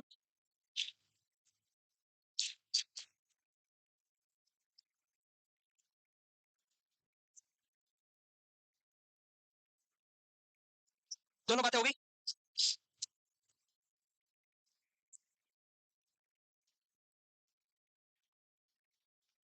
ये एक बात लिखी हुई है वैसे तो आपको पता चल चुका है, बट फिर भी अगर देखा जाए तो इसको समझ ले अपन। ज्यादा कुछ है नहीं इसमें, ज्ञान है सिर्फ ऐसे ही ज्ञान। कई बार कुछ ज्ञान ना समझे तो भी अच्छा है, बट कोई ना। क्या लिखा है? सिजेरियन डिलीवरी लगभग कब करते हैं? जब प्लेसेंटा सर्वाइकल उसके सामने होता है, ऑलमोस्ट पास में होता है, तो करते हैं। और वेजिनल डिलीवरी कब करते हैं? जब ये सर्विक्स से दूर होता है। तो मैं पहले क्या कह चुका हूँ कि माइल्ड डिग्री में वेजिनल हो जाती है और मेजर डिग्री में सिजेरियन होता है। आपने डिग्री पढ़ी थी, टाइप 1 में और टाइप 2 इंटीरियर में तो वेजिनल हो जाती है, और टाइप 3, टाइप 4 और टाइप 2 पोस्टीरियर में सिजेरियन करना पड़ता है। ये चीज पहले हम पढ़ चुके हैं, तो ये लाइन ना भी पढ़ो तो कोई दिक्कत नहीं, ये लाइन लिखने की जरूरत नहीं है। माइल्ड डिग्री में कौन सा करते हैं? वेजिनल। माइल्ड कौन सा होता है? Worst and type 2 interior. और मेजर में पहले किसको ध्यान रखना पड़ता है? सिजेरियन करना पड़ता है। ये बातें हमारे माइंड में उसके आगे लिख दिया होगा शायद आपने, माइल्ड में वेजिनल और मेजर में सिजेरियन। समझ आ गया होगा? नहीं लिखा था आप लिख लो। लिखा था ना माइल्ड मतलब ठीक है तो वेजिनल डिलीवरी हो जाएगी, उसके आगे ऐसे करके type 1 type 2 anterior vaginal delivery, major type 2 posterior, type 3 type 4, ऐसे है ना? लिख लिया होगा ना ऐसे। नेक्स्ट हेडिंग लगाओ एब्रोप्सियो प्लेसेंटा। नेक्स्ट हेडिंग लगाओगे। अच्छा एब्रोप्सियो प्लेसेंटा का मीनिंग यही है, एक्सीडेंटल प्लेसेंटा। एक्सीडेंटल मतलब क्या हुआ? प्री मैच्योर अच्छा प्लेसेंटा सेपरेट कब होता है? लेबर के थर्ड स्टेज से पहले कभी भी प्लेसेंटा का सेपरेट हो जाना एब्रोप्सियो प्लेसेंटा कहलाता है। चाहे वो 28 के बाद में 29 पे हुआ, चाहे 30 पे हुआ, चाहे 31 पे हुआ, चाहे लेबर की फर्स्ट स्टेज में भी हुआ, वो भी एब्रोप्सियो है। 28 वीक के बाद और लेबर की थर्ड स्टेज से पहले प्लेसेंटा का सेपरेट हो जाना, मतलब बेबी की डिलीवरी से पहले प्लेसेंटा का सेपरेट हो जाना एब्रोप्सियो प्लेसेंटा है, कभी भी हुआ हो जाए। तो मैं बोल दूं उसका definition, pre mature separation of placenta, क्योंकि मैच्योरिटी कब होती है? प्लेसेंटा की थर्ड स्टेज में होती है। तो premature separation of the placenta is called abruptio placenta, is also known as accidental placenta and it is the most common cause of APH. ये तीन बातें आपको लिखनी है। क्या क्या लिखनी है? Premature separation of placenta, also known as accidental placenta, accidental haemorrhage, accidental placenta, it is the most common cause of APH.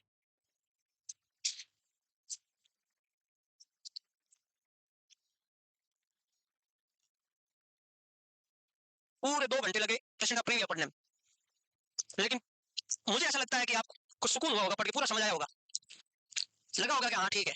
अब आपको है ना कॉलेज में लेक्चर लेने जाना चाहिए। आपने अपने ग्रुप में डाल दो आई एम कमिंग टू, क्या बोलते हैं इंग्लिश में उसको आगे?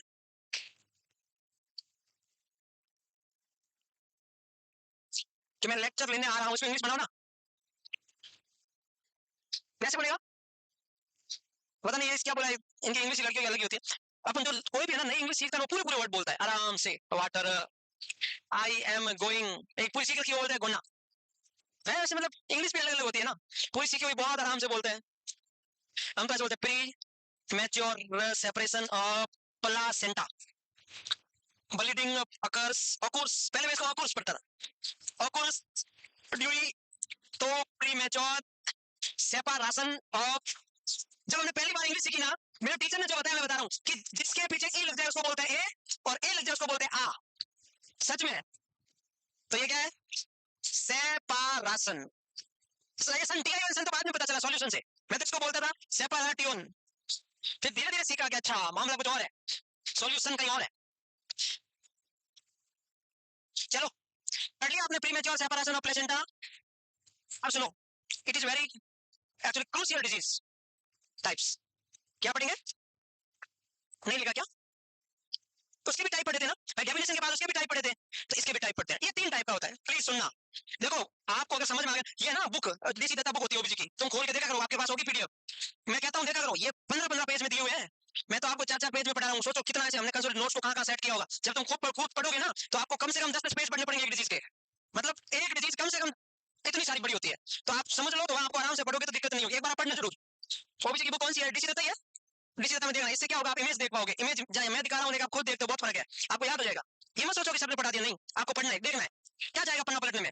और देसी दत्ता की एक खास बात है, मैंने आज तक कितनी बार भी उसको पढ़ी होगी, किताब फट चुकी है, पेज इधर उधर हो चुके हैं, मिलते ही नहीं है, कैसे हो गए। लेकिन उसकी एक खास बात है, जितनी बार भी पढ़ी उतनी बार भी कुछ न कुछ मिलता है, चाहे आप कितनी बार भी पढ़ लो। जैसे एनक्लेक्स में होता है, आपने पूरी पढ़ ली है, चाहे नेक्स्ट टाइम पढ़ोगे तो आपको कोई ना कोई एक पेज में नई चीज भी मिल जाएगी।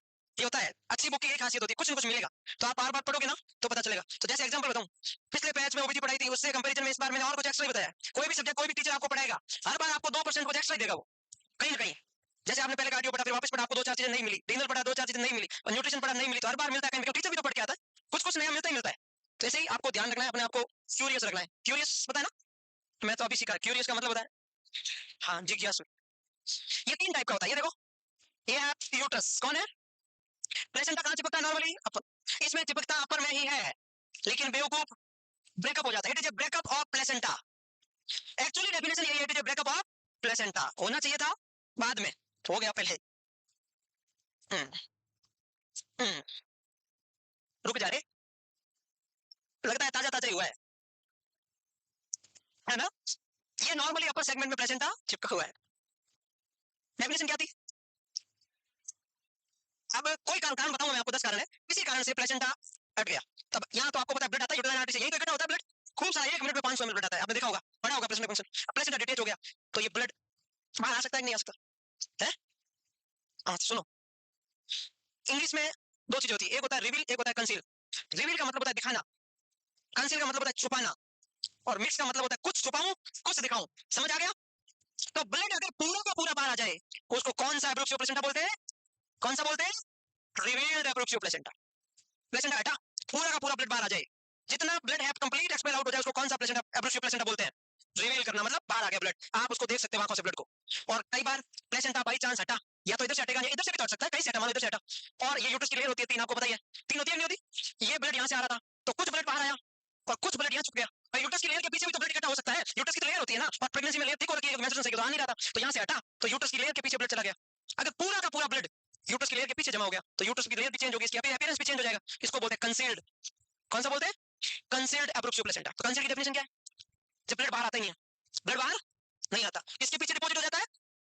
A type of abruptio placenta in which the blood collect या deposit of the blood behind the uterine layer is called concealed abruptio placenta. समझ में आ गई?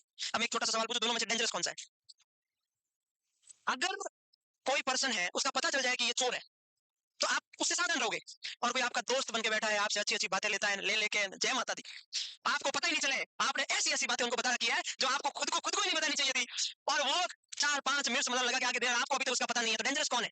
जो पर्सन, तो जो ब्लड पूरा का पूरा बाहर आ रहा है, उसमें आप अलर्ट हो जाओगे, उससे बातें बताओगे नहीं, पता चल जाएगा, आप उससे बातें बताओगे नहीं, तो रिवील्ड ज्यादा डेंजरस। हालांकि एब्रोक्सियो प्लेसेंटा डेंजरस है, बट अगर दोनों का कंपैरिजन करें तो रिवील्ड डेंजरस नहीं है इतना, क्योंकि जो ही पता चलेगा ब्लड बाहर आ रहा है, आप दो कैनुला लगा के आरएल कनेक्ट करके ब्लड देके जैसे तैसे पेशेंट को बचा लोगे। और अगर ब्लड डिपॉजिट हो रहा है, तो मदर से तो लॉस ही हो रहा है, अंदर कहीं क्लॉट से हो रहा है, लेकिन मदर से तो लॉस ही हो रहा है ना, बेबी को तो जा नहीं रहा है, आपको पता ही नहीं चला, हालत खराब हो गई, इंटरनल ब्लीडिंग हो गई, बेबी को तो ब्लड हो जा ही नहीं रहा, 2-4 घंटे से बेबी की तो डेथ हो गई।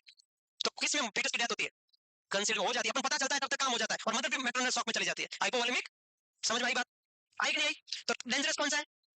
कंसील्ड एब्रोक्सियो प्लेसेंटा में ऑलमोस्ट चांस है कि फीटस डेथ होगी, रिवेल में होगी, उससे पहले अपन अवेयर हो जाते हैं, तुरंत अपन ब्लड लगा के डिलीवरी करवा देते हैं, लिवर या सिजेरियन जो भी करना अपन करवा देते हैं, ये लेकिन नहीं है, सिर्फ समझना है। 2 बातें समझ आ गई। अब एक होता है, कुछ लोग क्या करते हैं, अपनी आधी बातें बताते हैं, और आधी बातें ऐसे भी होते हैं कि नहीं होते। देखो इस दुनिया में मैं आपको एक पर्सनल सलाह ये देता हूँ, ये टॉपिक्स बताने से पहले शॉर्ट में, एस है क्या क्या बता, तो मैं सारे राज कहाँ बता, रुको ना, पहले राज कहाँ बता रहा हूँ, अभी तो कुछ बात बता रहा था, राज थोड़ी बता रहा हूँ मुझे। मैं ये कह रहा हूँ कि यहाँ पे कोई पर्सन मैम बैठे हैं, ये इधर ऐसे करते करते करते करते इन्होंने इनको बात बताई। अब हर एक पर्सन का कोई ना कोई क्या होता है, बेस्ट फ्रेंड होता है, ये लाइफ में कभी नहीं सोचना चाहिए। आप देखो एक छोटा एग्जांपल है, अगर कोई मेरी बात है, मेरी खुद की बात है, मैं खुद अपने अपने कंट्रोल नहीं कर पाया, मैंने अपने बेस्ट फ्रेंड को बता दी, वो बात किसकी थी? मेरी, तो मैंने अपने खास बेस्ट फ्रेंड को बता दी, उसका कोई बेस्ट फ्रेंड नहीं है क्या? और वो बात किसकी थी? उसकी खुद की थोड़ी थी, वो तो मेरी थी। जब मैं मेरी बात कंट्रोल नहीं कर पाया, वो कैसे करेगा? तो ऐसे बात चलते चलते मिर्च मसाला लगाते लगाते, मतलब राजस्थान में जिसको हम पराठा बोलते थे, वो अमेरिका में पिज्जा बन गया, है ना? पराठा की इंग्लिश फॉर्म को तो पिज्जा बोलते, और क्या है? बस इतना ही है, बात घूम घूम के कुछ ऐसी मॉडिफाई होके आती है, वो वापस सुनता है। मैंने जैसे मैम को बताया था, मैं उनसे सुनता हूँ, मैं सोचता हूँ ऐसा तो कुछ था ही नहीं। ऐसा होता है कि नहीं होता? तो दो बातें याद रखनी चाहिए। जो बात आप खुद कंट्रोल नहीं कर पाए, या तो मान लो कि ये बात सर्कुलर होगी, अगर आप चाहते हो जाए कोई दिक्कत नहीं है तो बता दो, और या लगता है नहीं बतानी तो अपने तक ही रखना है, नहीं तो काम तमाम। अब इधर आओ, कुछ ब्लड बाहर आएगा, या जैसे ये हो गया, प्लेसेंटा डिटैच हो गई, कुछ ब्लड यूट्रस की लेयर के पीछे जाएगा, कुछ ब्लड बाहर है, उसको बोलते हैं मिक्स्ड एप्रोप्सियो प्लेसेंट। कौन सा? मिक्स्ड। तो मिक्स में revealed plus concealed is equal. तो एप्रोप्सियो प्लेसेंटा कितने टाइप का? एक रिवील्ड, एक कंसील्ड, एक मिक्स। डेंजरस कौन सा? कंसील्ड। क्यों? क्योंकि फीटस डेथ होने के चांसेस 50 से 100%, लगभग चांस ही समझो आप। अब देखो, टाइप 2 पोस्टीरियर में क्या साइन था? स्टॉलवर्थी। अब एब्रुप्सियो प्लेसेंटा में ऐसा बुक में लिखा हुआ नहीं है कि कौन से में, बट अगर थोड़ा बहुत अगर गहरा रिसर्च किया तो पता चला कि किसी में भी हो सकता है, बट मोस्टली मिक्स में। एक स्पेशल साइन आता है कि आधा ब्लड पीछे जमा हो जाता है, किसके? यूट्रस के लिए। कुछ बाहर आता है, कुछ तो यूट्रस तो दिखने में होता है वो चेंज हो जाता है, वाइन कलर का यूट्रस हो जाता है। कैसे कलर का? वाइन कलर का यूट्रस। इसमें एक स्पेशल साइन आता है, वो साइन को बोलते हैं काउ लेयर यूट्रस। कौन सा यूट्रस? इसका दूसरा नाम है यूटेरो, आपको लिखना नहीं है, आगे सब है। इसका दूसरा नाम है यूटेरो प्लेसेंटल एपोप्लेक्सी। क्वेश्चन सीधा आ सकता है, काउ लेयर यूट्रस किस में देखने को मिलता है? एब्रोप्सियो प्लेसेंटा। काउ लेयर यूट्रस का दूसरा नाम क्या है? यूटेरो प्लेसेंटल एपोप्लेक्सी। प्लेसेंटा का यूट्रस का ब्लड प्लेसेंटा के वजह से बीच में कहीं फंस के आता बहुत। कैसे कलर का? ग्रे का, वाइन कलर का यूट्रस हो जाता है। कैसे कलर का? वाइन कलर का यूट्रस हो जाता है। अपीयरेंस भी बाई चांस आ जाए तो। ये टाइप समझ में आ गई? टाइप में आपको रिवील्ड का मतलब समझ में आ गया, कंसील्ड का मतलब समझ में आ गया, दोनों में से डेंजरस कौन है समझ में आ गया, मिक्स का मतलब समझ में आ गया, मिक्स में कौन सा साइन आता है समझ में आ गया। ओके, 100% ब्लड बाहर आता है। मोस्ट कॉमन टाइप यही है एब्रोप्सियो प्लेसेंटा का। दूसरा कंसील्ड।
है ना?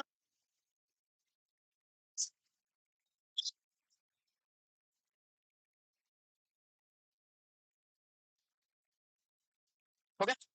मिटा दे, मिटा दे पूरा। ये देखो काउ लेयर यूट्रस क्या है? सर नो सर, ना, नहीं। चलो आगे बढ़े। इतने क्या बदमाश हो रहे? इसी वजह से हुआ है 80-20। रीजन आपको पता ही होगा, मैं बता नहीं सकता यहाँ क्यों हुआ, इसके पीछे वैलिड रीजन है कुछ, और आप बताऊंगा अभी। आगे बढ़े। काउ लेयर यूट्रस ब्लड में क्या नाम लिखा? पर लोकेट, क्या percolate through the layer of myometrium, मतलब मायोमेट्रियम यूट्राइन लेयर के पीछे ब्लड जमा हो जाता है कुछ, इसकी वजह से यूट्रस का देखो कलर कैसा हो गया। रम, रम क्या होती है? वाइन, वाइन अलग होती है क्या? वाइन और रम अलग है? वाइन किसको बोलते हैं? मतलब वाइन सस्ती होती है कि रम?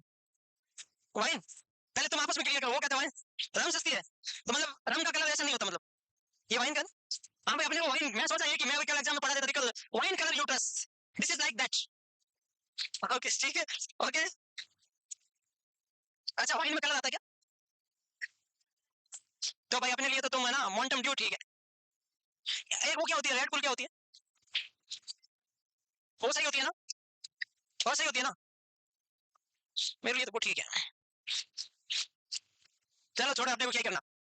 मैं तो वैसे भी नहीं ले सकता, चाहूँ तो भी कभी। हाँ वैसे भी हाँ है, कहाँ है साइन? राहुल ने लोटस नाम दिया किसी ने, उसको रेंट बोलते हैं, रेंट, RENT। मीनिंग गूगल पे सर्च करना, हर चीज का मीनिंग पूछता मेरे से। रेंट मतलब अंदर स्कार बन गया ना, उसकी जगह बन गई, बीच में जगह गटर एक फॉर्म में फॉर्मेशन हो गया, LCS में भी पढ़ेंगे रेंट, स्पेस रहेगा उसमें ब्लड कलेक्ट हो गया, उसको हम रेंट देते हैं। रेंट मतलब आप मालिक नहीं हो, बस यू आर पेइंग गेस्ट।